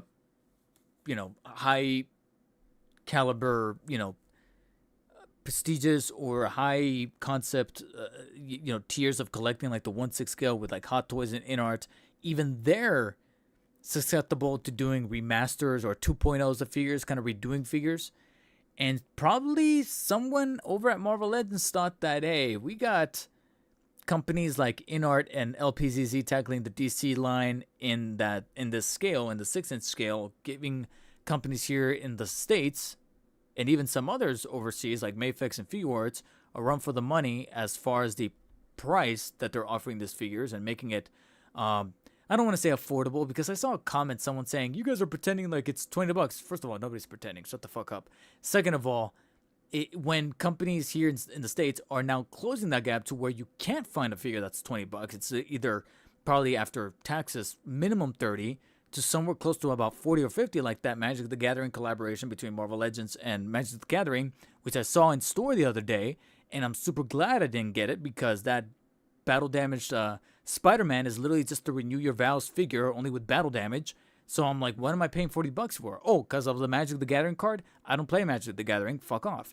So, you guys they're closing that gap, $40, or for $60 to $70, maybe 80 plus the shipping. And of course, the situations happening right now with tariffs could inflate that a little bit in varying degrees. But then you get a figure that is borderline realistic at 6-inch with better articulation. You get this whole tray of accessories. It's like, come on, what are we even talking about here? And it's almost like somebody at Marvel Legends, to give them a bit of credit here, is wisening up to that and saying, you know what? A figure that has been criticized heavily for being incredibly stilted and jointed, myself included, I honestly hate this original version of the figure from like 3 or 4 years back. I honestly don't know why I still keep it around, probably for like comparisons. It was recently featured in my Mayfix 2099 Spider-Man comparison video, and it looks like I said, somebody at Marvel Legends was probably like, yeah, we should probably redo that. And that's exactly what they're doing. They are redoing 2099 Spider-Man with a completely different body. According to Dwight, he's got to have like a bit of a pearlescence shade to the coloring of the blue. You can see right there that he's got a much more firmer, scowled look to his expression that you can kind of make out here from the head sculpt. The different hand accessories they can plug in similarly, but they're redoing the body, giving it some slightly better articulation, pinless, toes. Actually, let's let them talk about it just a little bit. What did I tell you about? I talked about blue, right?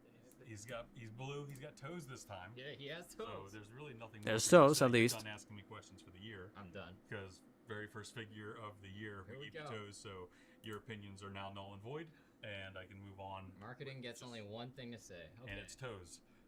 So yeah, we have an awesome update. Super articulated butterflies, pinless toes.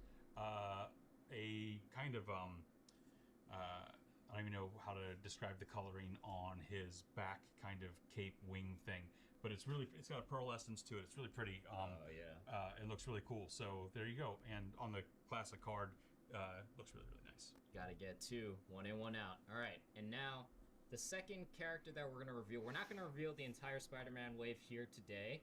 We're gonna be saving that because Dwight's actually gonna go to London, so you might see the rest of the wave there. But So I'm gonna have to look up and see what's going down in London that's like toy related. Right? I don't know. Oh, I don't know how it works. The next character was a character that, to be honest, I would at this point. Gotta be honest, I'd never heard of this character. I don't know why, but I'm blanking out on him. Cardiac, but he's also gonna be part of the Spider-Man Retro Card series coming in 2026. But despite that, let's go back to again this thing about 2099. Very, very interesting that they're choosing to remake him. But of course, things can't be perfect because at first I'll be honest, I was a little naive and I saw this image and thought to myself, this is kind of cool. Yeah, they're redoing him. He's worthy. He's got the cape and all that stuff. And then someone on social media, I think it was on Reddit, pointed out, since I think I saw this last night, thankfully I gave myself an extra day buffer to make a note out of this from yesterday's stream. They declawed him. Just when I thought that they had figured it out. Look at all of the hand accessories. They're declawed. He's got the fists. He's got the clawed hands, so to speak, in terms of like the gesture. And then, of course, the wall crawling, stretched out hands. 2099's got claws. Can you at least have kept them for the clawed hands? And if you look a little closely, they are not there. Wow. Can't be perfect. Can never be perfect. Or can never. And it's such an easy fix where I'm like, it's looking like everything was kept in terms of like the foundational DNA of that 2099, and at least you're redoing the buck to at least complement the articulation and all that stuff, and yet you couldn't keep the claws. Hey, well, make sure that you guys know in the comment section. Obviously, you guys are, knowing about the comment section, you guys are just choosing not to act on it because you bitch and complain about it in literally every single live stream. Christ almighty. Like, guys. And then they recapped the X-Men 97 wave, some of which are actually starting to appear in stores. I've actually seen this new wave a couple of times already in some of my local Targets. So the Morph, the Logan, which is basically this one with the jacket, the Cable, the Sunspot, and the Jubilee. I've actually seen them. The Logan, I get a little tempted by, but I'm like, eh. But then this leads to the segue, the big reveal, X-Men 97 Apocalypse. It's going to be 12 inches, so he's going to be like a mega figure of sorts, or like a deluxe figure capabilities. So you have that. As they kind of said during the commentary, they said that, without going into too many spoilers, they pretty much say that he only somewhat appears in this first season, but he doesn't have that big of a role. And I guess the other big talking point is that they're doing a made-to-order situation. So this is one of the circumstances where I'm like, for all those people that talk shit about McFarlane doing a crowdfund, which don't get me wrong, it does have its, sussy moments. I'm not negating how suspect certain aspects about the concept of a company like McFarlane Toys or Mattel or Marvel or Hasbro or Jax or take your pick, Diamond Select, back when they used to work. They do some kind of crowdfund project, Kickstarter project. But we have to be fair across the board. I hear more bitchiness to be honest, about McFarlane doing a crowdfund, but whenever Marvel Legends does a made-to-order thing, I hear crickets. I mostly hear crickets, and I'm like, why are we not throwing over criticism to something like this? And I know that the guys over at Marvel Legends, they make up their explanations as to why they do it, which, from a business standpoint, makes sense. But at the same, so my main criticism is more so towards the community. Surprisingly, it's towards the community. I'm like, why are you guys not bitching about this? Whatever. So you guys have until November 9th to contribute to this thing. And like they said, they're not going to charge you until it gets made, which I think they said it's going to be like next year. So yeah, there you have that. And hopefully you're able to linger on it pretty effectively, because that was it for the Marvel Legends stream. I understand that they did like a tease or something during the actual panel at New York Comic Con that had like a little hammer piece. I don't have it here, but to be honest, I can't really pinpoint exactly what the reference may be to. Other eagle-eyed observers probably were able to pick out exactly what it was. But much like with McFarlane, guys, that is it. So one or two things to pick out for me personally. I guess maybe you could say 3 in this case, which was Dark Avengers Spider-Man, the Cowboy Spider-Man, aka Phantom Rider, and then the remake, if you will, of 29 Spider-Man, albeit with Sans the Claws, unfortunately. But that's it as far as Marvel Legends stuff. Okay. What do you guys think? Hold on, I'm catching up on a few of your comments here before I move on to some of the other stuff.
Completely unrelated, but I honestly never expected McFarlane to officially be done 6 months after my birthday next year.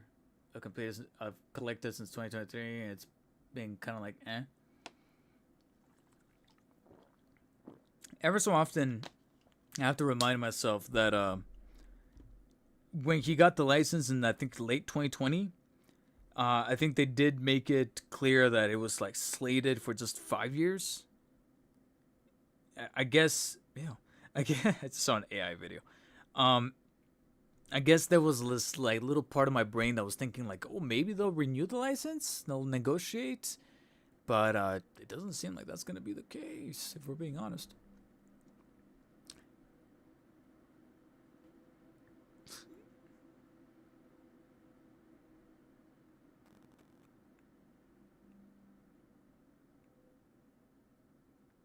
Here's the thing, and strange in one sentence is kind of ironic and funny. I don't know why. I don't know much, and I can't say because I rarely pay attention to Marvel Legends, let alone the twins and Dan. But the fact they all have been notorious for having drama since the good old days of Marvel Legends is just BS.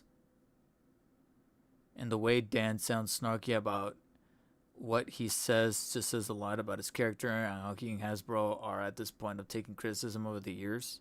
Like, why do you have to constantly bring that up in live streams? That's my question. That's my thing with them. It's like, at this point, I'm like, just show me the fucking figures, man. Pretty sure there are 28 or something in America now. Unfortunate for you guys. I'm glad UK president raised with it. Thank God. What are you talking about? You mean Build-A-Figures? Why do they always include that one figure in a way that doesn't come with a bath piece? Yeah, I think it was that Wolverine at the beginning, huh? The World War II. Because I was looking in that big picture that finally had the Build-A-Figure pieces inside the box, and it didn't show like he had any. It's like, okay. I missed the original Retro 2099 those years ago, so I'm glad to get this. Even the toy joints is a Spider-Man I actually see as a logical release versus the Maximum Spider, despite loving Todd's art.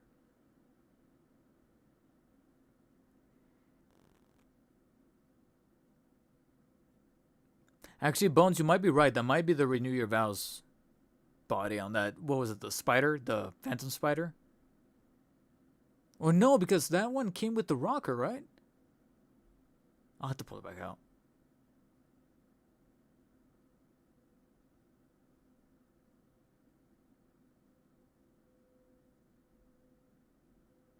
Yeah, they've always had the snark, Alex.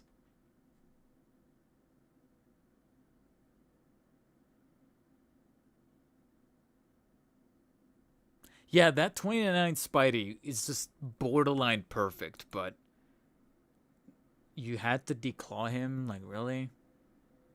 It's just that it's quite literally an extra millimeter of plastic. And you tell me you couldn't do it?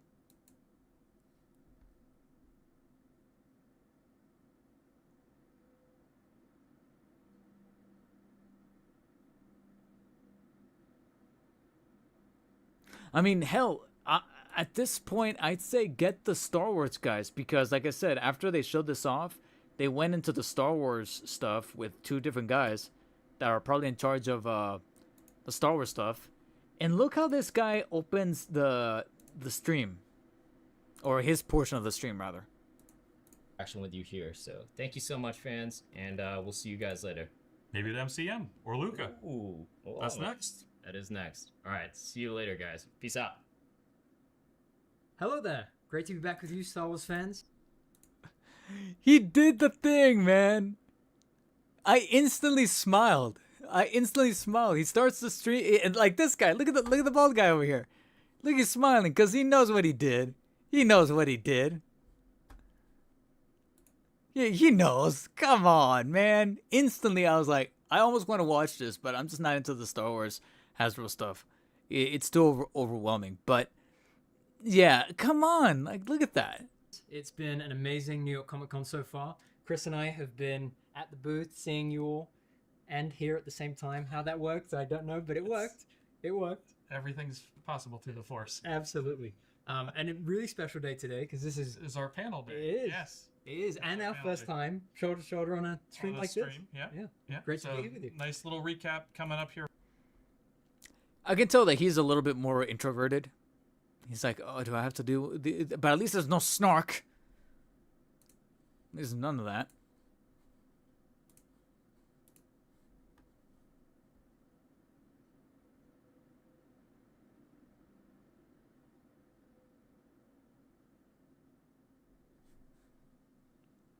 Yeah, I mean, that feels wrong. That's like if McFarlane made a Catwoman without the claws. Yeah, which I think the only one he didn't do that with is one that I guess kind of makes sense, which is the Zoe Kravitz 2022, the Batman one. Or no, I think even she came with them, didn't they? At least one hand. Jason Selector, welcome to the stream. This is great. Trump just announced 100... Did he? Is he really doing this because he's bitching about the Nobel Prize? I swear to fucking God.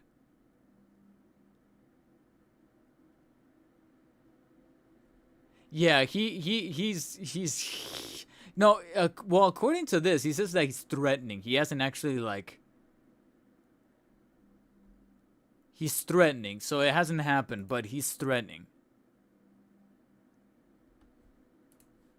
He's threatening. Honestly, how is somebody not gonna look at this? And when I say somebody, I mean somebody in like Congress or whatever.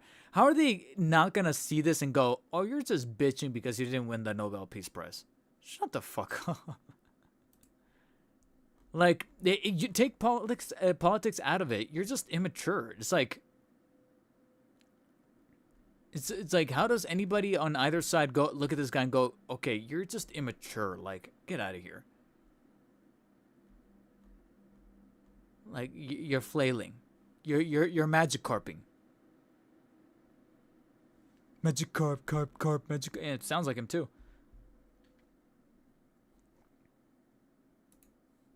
And you know what? I'm at a point in my life where if this happens, then, hey, it's my time to maybe bow out of collecting and start saving so that me and the girlfriend can finally, like, move in and stuff.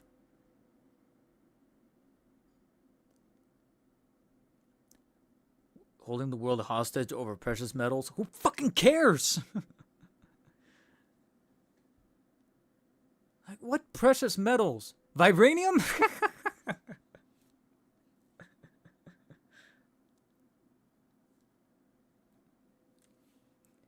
Kryptonite.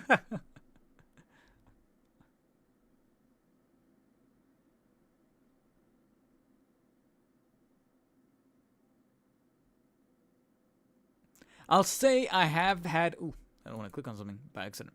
I have finally been tariffed in a negative way recently, to the point where it sort of affected a piece of content on the channel. Let me show you guys, or let me see if I can show you guys, because I don't want to risk showing anything bad. Let me make sure that there's no sensitive material on this specific screen, which I'm guessing there isn't. I'm not seeing any like emails or order numbers. Can I show this?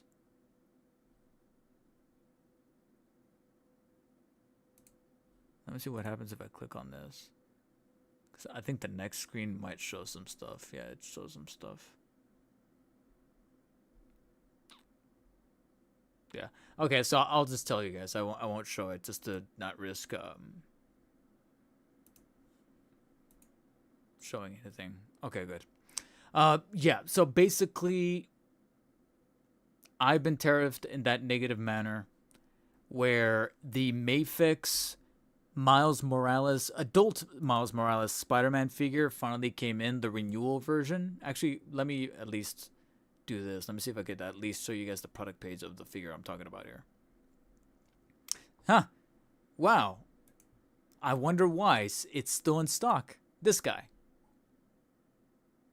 This guy finally came in stock and finally arrived for me. I had a pre-order for him because I missed the first release of this guy. So when they announced the renewal, I put down a pre-order and he was out of stock for the longest time. He is in stock now. I wonder why. Because when this guy got announced, or when I got the email and the charge saying, hey, he's in your private warehouse, he's now available to ship, the only option to ship was DHL.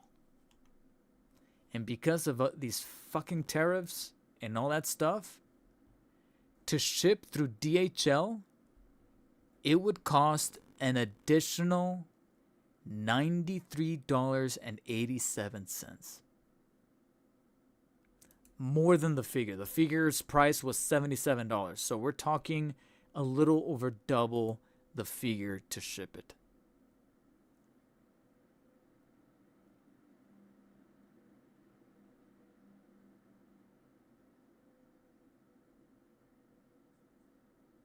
Don't show your address again. Yeah, that's why I was like, I'm not going to swap to it just in case. Although I managed to cut that part out of that stream from like, what, last month, I think? I managed to cut it out. So.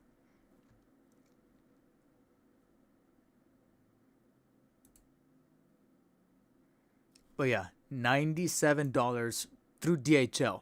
Now, since then, they announced that they brought back FedEx.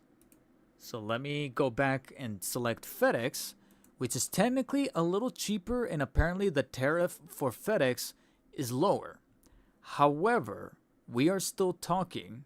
I'm going to the screen that will show me the total amount. If I choose FedEx, which is on sale, I guess, the amount to ship that Miles Morales will be an additional $62.85. Obviously, way better than goddamn DHL. A whole third of that cut off, $62.85, but we're still within the realm of like the price of the figure. It's just a few dollars off the price of the figure. Like the figure was $77? 77. So just $15 shy of the figure's price just to ship it. I still can in good conscience hit the button. If I was like a full-time YouTuber to where like I can actually make, because right now, is the channel monetized? Yes. Is it at the level of making income to live off of?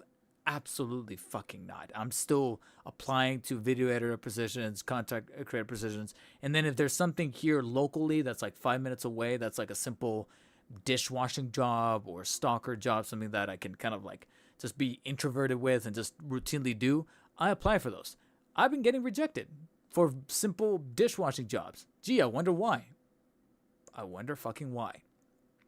But anyways, if I was in a perfect world, if this channel was like monetized and at the level, both monetized and at the level where I can go full-time YouTube, then yeah, I would have pulled the trigger already because I know that this is going to be covered on the channel. It's going to get reviewed and I can spend that $60. But right now I'm like, nah, man, for $60, I'd rather just see if I can find the Batman Returns wave in stores, if I can find something else, if I'm about to get charged for the LPZZ Deathstroke, which is around the corner, I have to think about that stuff. Because $60 just for shipping, or $62 just for shipping, I'm like, nah, man. I still can't do it. Still cannot do it. So I'm still waiting, but don't be surprised if I just say screw it and I just end up hitting up Hobby Link Japan and asking them like, hey man, cancel my order. And I think, because I know that their policy is usually 10 days from when it arrives to cancel, and if you don't cancel in that time, you only get like store credit. But I think since then they'll actually pay attention to to the situation and be like, okay, yeah, because of the tariffs, we're gonna go ahead and just refund you. I can't guarantee that, but I think there's a possibility they might hear you out and be like, all right, we'll just give you your money back, because obviously with the tariff situation, it doesn't make sense. Yeah, so far I'm keeping that in my warehouse, but if times get tough and I need the money, I might just hit them up and be like, hey, can you cancel? I know it's been longer than 10 business days, but the tariff situation is just not applicable to me. I can't spend the minimum of $60, almost the price of the figure, just to ship it again. It's like you're charging me twice, yeah, but instead of getting 2 figures, I'm just getting 1. I know that some people have often brought up the concept of waiting for another figure that you have on pre-order to then arrive in the private warehouse, or maybe even a third figure, so you have 3 figures, and then you'll ship them out for the price of that, just $60. So then you're kind of dispensing the shipping. That way you'll get charged the $60, but at least you're shipping 3 figures instead of getting, what is it, $180 total charge. Best case scenario though, in the next couple weeks, maybe there's a surprise announcement. Hey, UPS is back, and UPS is way cheaper even. Because I'm willing, I would say right now at my current juncture, I'm willing to at least do $30 for shipping. I'll do 30. But yeah, 60, I'm like, nah, I can't do it. My gut feeling is instinctively just going, nah, that's ridiculous. Can't do that.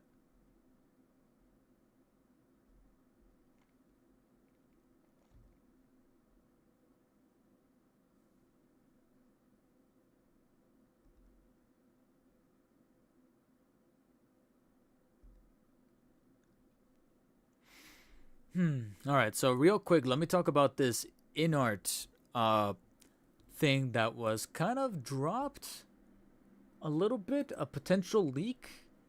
Even though it's not really a leak, it was more so like from what I remember, apparently there were some visitors at the Shanghai Wonderfest 2025 event, of which Inart was present at for both the 1/6 and 1/12 communities, and showing off the prototypes and the things that they're going to be having coming down the pipeline.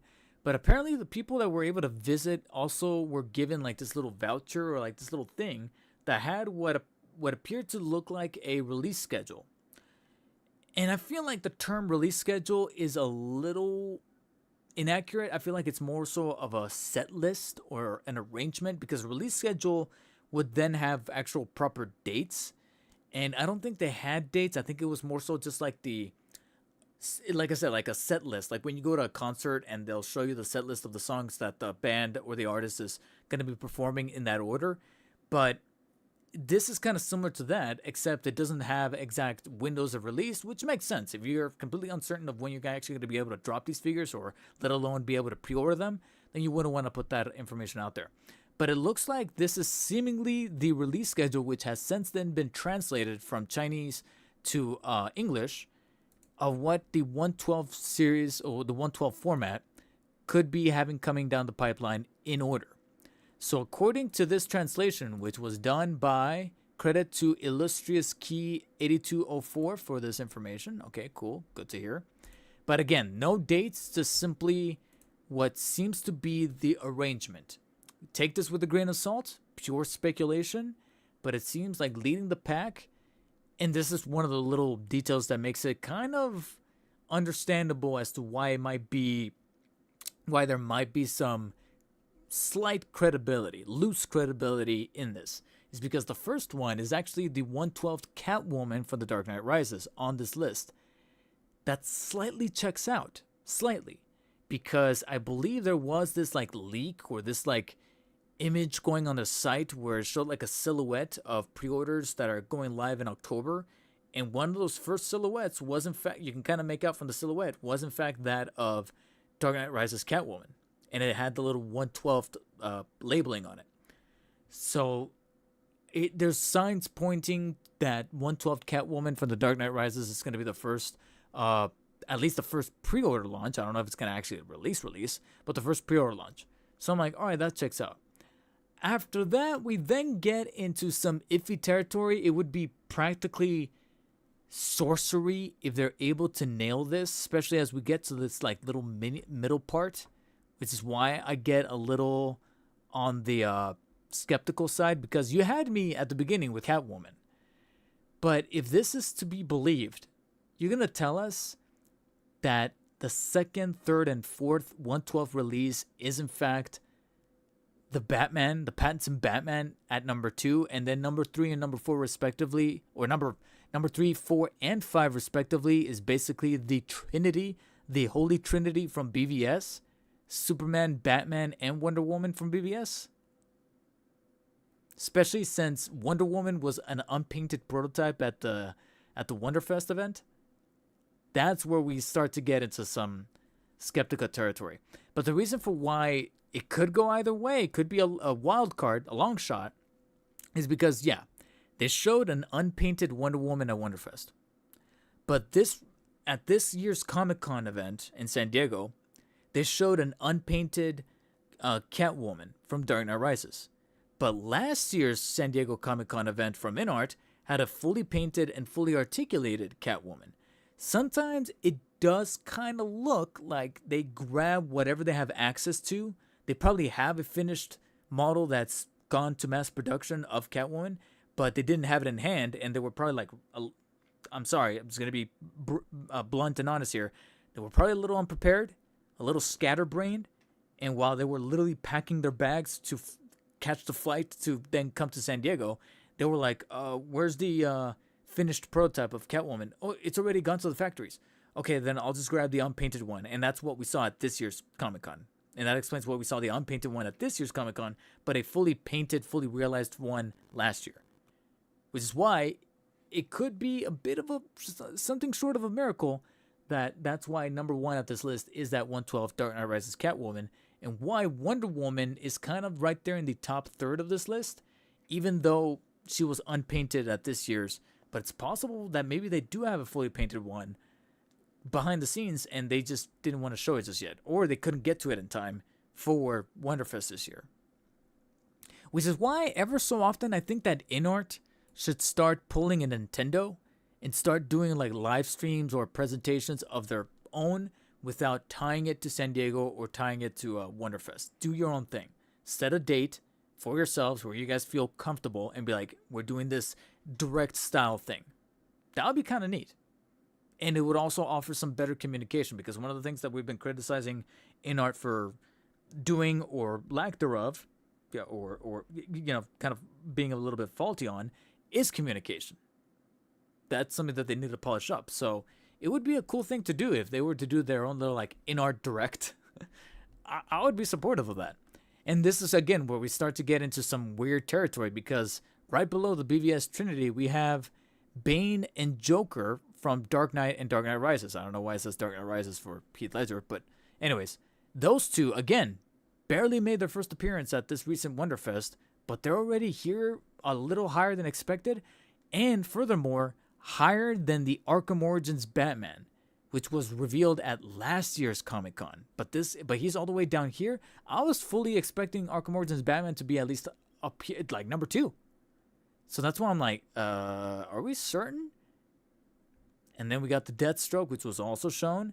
Not DC related, but again, it's something that gives it a little bit of credibility to this list. The fact that it's not just DC.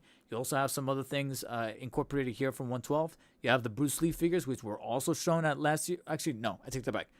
They weren't at last year's Comic-Con, but I think they were at some events last year that were also in China, I believe. But you have the two versions, the Game of Death and Enter the Dragon version. Red Death, which is the Dark Knight's Metal, and the Batman Who Laughs, which were also shown last year. Dawnbreaker and Merciless, and Steel, which were, well, actually, no, not Steel. Steel was revealed this year. But Dawnbreaker and Merciless, which were shown last year, but they're at the very, very bottom here. I don't know what the case for that is. We have a Part 2, Dark Knight Returns, which was shown at this year, although now it's starting to make a little bit more sense of where their placement at is in this list. Is, of course, because of the stuff that was just barely shown at this year's Wonderfest. So Dark Knight Returns Batman, Absolute Batman, Classic Comic Joker, which we saw that unpainted, sculpted prototype. Likewise, the White Knight Batman, Justice League Superman, which I believe they're talking about the Alex Ross one. Some more Black Myth Wukong stuff. Actually, the rest is full-blown blacksmith. Oh, here's the voucher. Here's the voucher that they were talking about. Somebody took a picture of it, which I think was posted on some of the Chinese social media. And then over here, you can see 1-6, which is 1/6. So this is 1/12. This is 1/6. And the 1/12 starts right here. Catwoman, Batman. So apparently, this is the alleged release, a sort set list, if you want to call it that. Again, can't really call it a schedule. Right here, they properly call it the release order. But not necessarily a release schedule, because schedule implies that we have legit, at the very, very, very bare minimum, time windows for when these things could drop.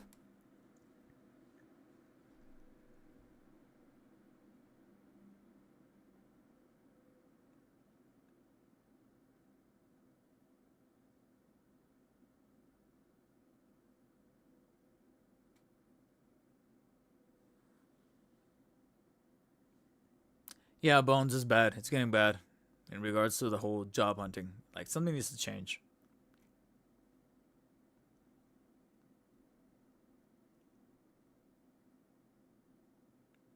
And Anonymous Drone, welcome to the stream. I paused on imports because of the tariffs. I want Andrew a new Scarlet Spider, but oh well.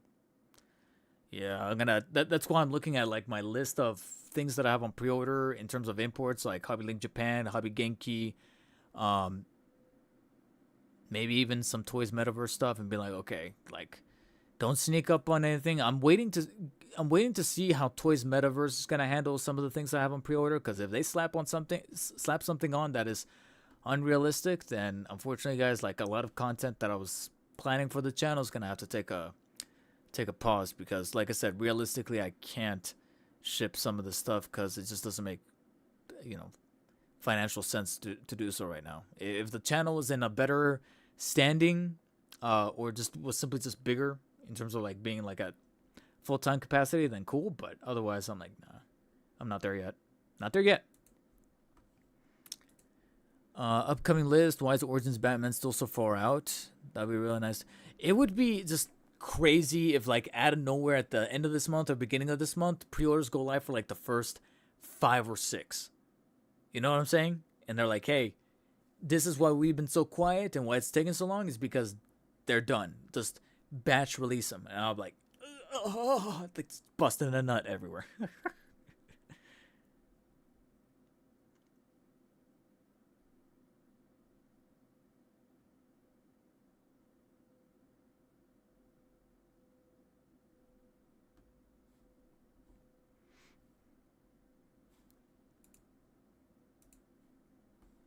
And then likewise, since I'm already have the Reddit opened, I saved something that was really intriguing. Was it on my Facebook? I think it might have been on my Facebook. Let me double check. I saw like a something. It was like a oh, here we go. You guys brought up LPCZ. So I follow a... Let me take a swig of water here real quick. Since we're on the subject of the stuff that went down at Wonderfest and the competition brewing between Inart and LPZZ and the battle for the 112th community, we also have a little bit of a breakdown of what was talked about. Whoa. Jason's Electric, thank you for the super chat, man. I enjoy your channel. Thank you. I greatly appreciate it, man. Thank you for the $10 super chat. Again, the reason for why I don't have alerts for super chats or anything like that set up is not because it's primarily a little bit because I'm lazy, but also because I sometimes just don't expect super chats. I really don't. So it always, kind of knocks me down a peg whenever somebody super chats. I'm like, really? And I mean really in a humble way. I sometimes get imposter syndrome. So, yeah, man. Thank you for the $10 super chat. I really appreciate that. So, sorry. Like I said, it still boggles my mind that people are willing to do super chats.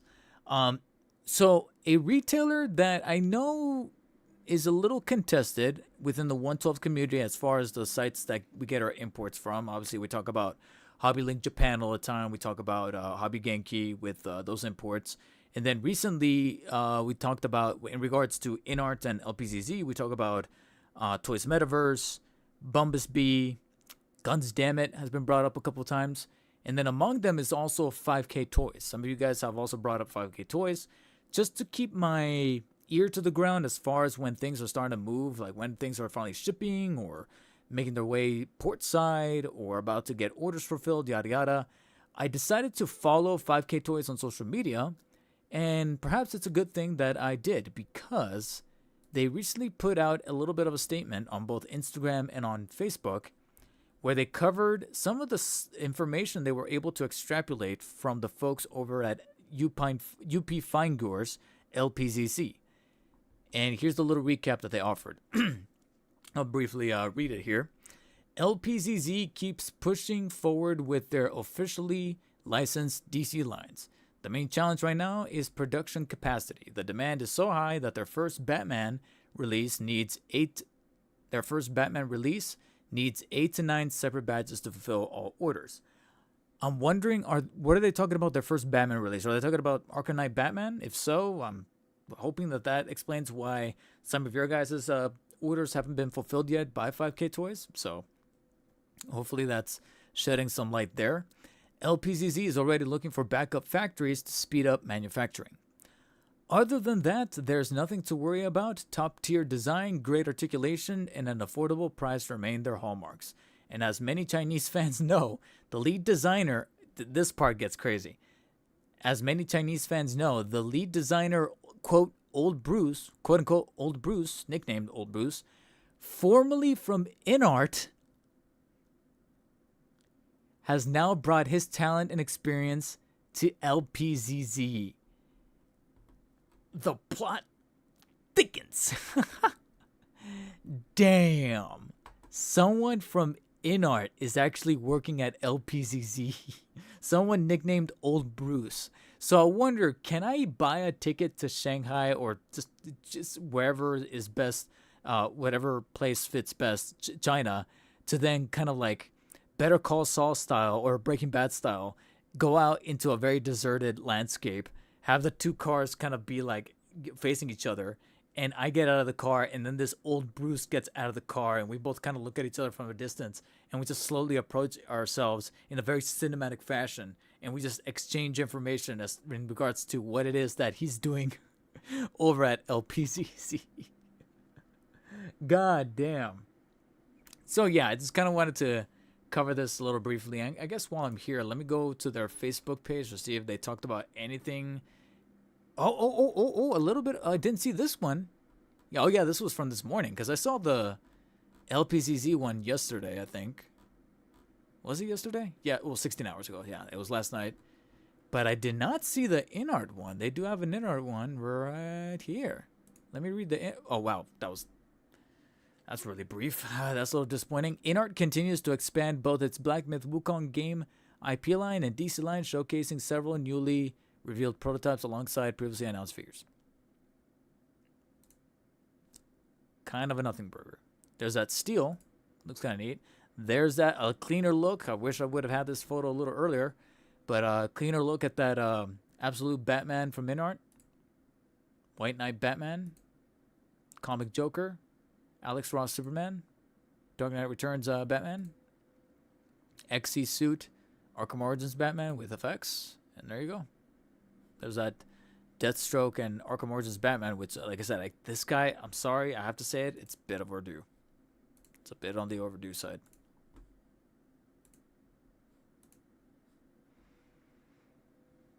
Like I said before, just make something small for these chats. It would be nice. Oh, like an alert. Some confetti, a little emoticon in the corner, an alert sound. Even if it's rare, it would be a nice addition.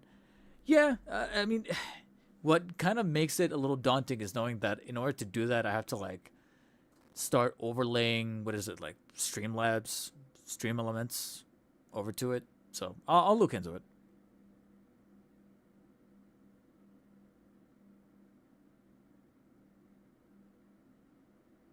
Yeah, his name, yeah, how serendipitous it is that his name is Old Bruce. Wow. Okay. And I guess really briefly, is this like worth noting? Thanks to a photo provided by Toy Arc that was posted on the Action Figures subreddit, we have a year one Batman coming from Mezco. I don't know if any of you guys are interested in that. Definitely looks like the type of Batman that would take advantage of like the felt goods. Looks pretty definitive. I don't know if I'm on board. It looks like that color piece is kind of floating there. It looks like it's gelled on, and it could just be a prototype. Understood. Year one, prototype, subject to change. I don't know how you guys are feeling about this. Look at that. I do like the comic-based accurate to the head sculpt. That's pretty nice. I'm hoping that the reason for why the collar looks like that is it means that you can swap out the cape, because this looks like a very drapey cape. So it'd be nice if you got like a standard cape where it kind of is off to the sides right here, so you can pose it in a much more traditional action-based format. And then you have this alternate cape that's buckled here at the front to make it look like it's draping. That would be nice. That would actually be kind of cool. And then since I'm actually on the action figure subreddit, let me see if I could find it through here. All the other stuff that was shown at New York Comic Con that is pertinent to me. Actually, am I doing this right? Oh, yeah. Because I know somebody here in the chat mentioned Mondo, and I know that they showed off an animated series Daredevil. I just have no idea where it went. Actually, let me see if I could just type in Mondo. See if somebody posted it. Oh, I could see something. Well, this was, I don't know if this was at San Diego Comic, I'm sorry, at New York Comic Con, but I know it was recently shown, the animated series Daredevil with the harsh cell shading. I do like the effect of the twirling billy club. And the for some reason they made Matt Murdock blonde then. It's kind of strange. But yeah, you do have that. But was that really it for what was shown at New York Comic Con? If so, that's good. Oh no, they showed off the Clayface. I know that there's a Clayface over there.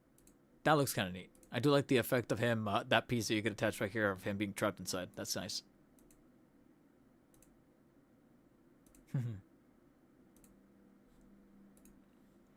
Yeah, so I remember seeing that earlier this week.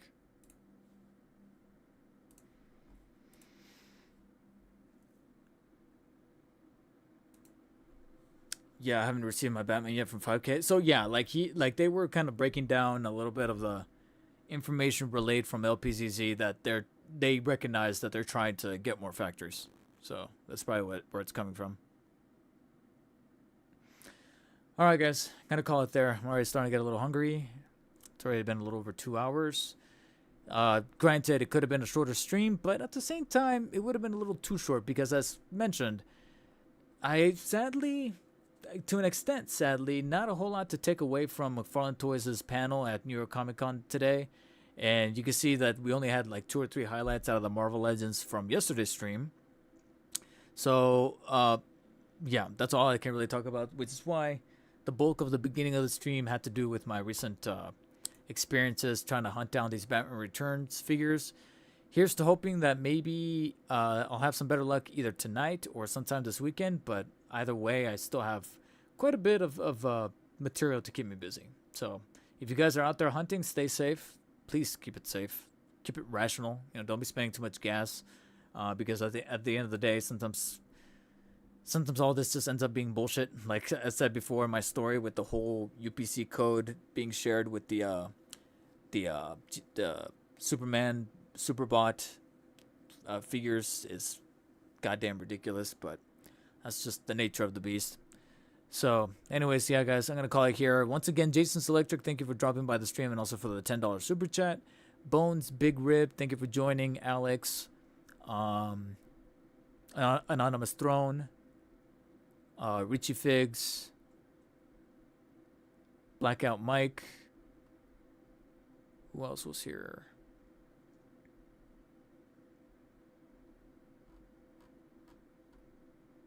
I know somebody else was here. I just can't remember who it was. Yeah, I already mentioned Blackout Mike, Richie Figs.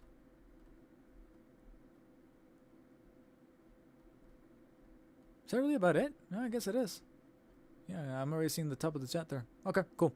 So, anyways, yeah, that about does it for me, guys. Thank you. Take care. And as always, stay humble. I'll see you guys on the next stream. Don't necessarily know what that is because I feel like all these companies are gonna go a little quiet for the next couple of weeks. I wouldn't be surprised if it's just radio silence for the next couple of weeks, considering that McFarlane just had all these figures get revealed. But then furthermore, I'm pretty sure that a lot of these figures finally showing up in stores also means that they're probably gonna be trying to expedite fulfilling orders for the McFarlane Toy Store, shipping stuff to Entertainment Earth, to Big Bad Toy Store, to Amazon, etc. to fulfill those orders. So hopefully we'll get our stuff momentarily for those of us who did put down pre-orders. And then over on the third-party stuff, especially from the companies that really showed up over there at Wonderfest, they just had Wonderfest, so naturally they're probably going to go back to work to make sure that that stuff gets refined, probably taking an awful lot of the feedback that some of these streams and videos provide. And we'll see exactly what happens. So, yeah. But I appreciate you guys tuning in, and if you're catching the VOD, thank you for sticking all the way to the very end. And as always, stay humble. Catch you later.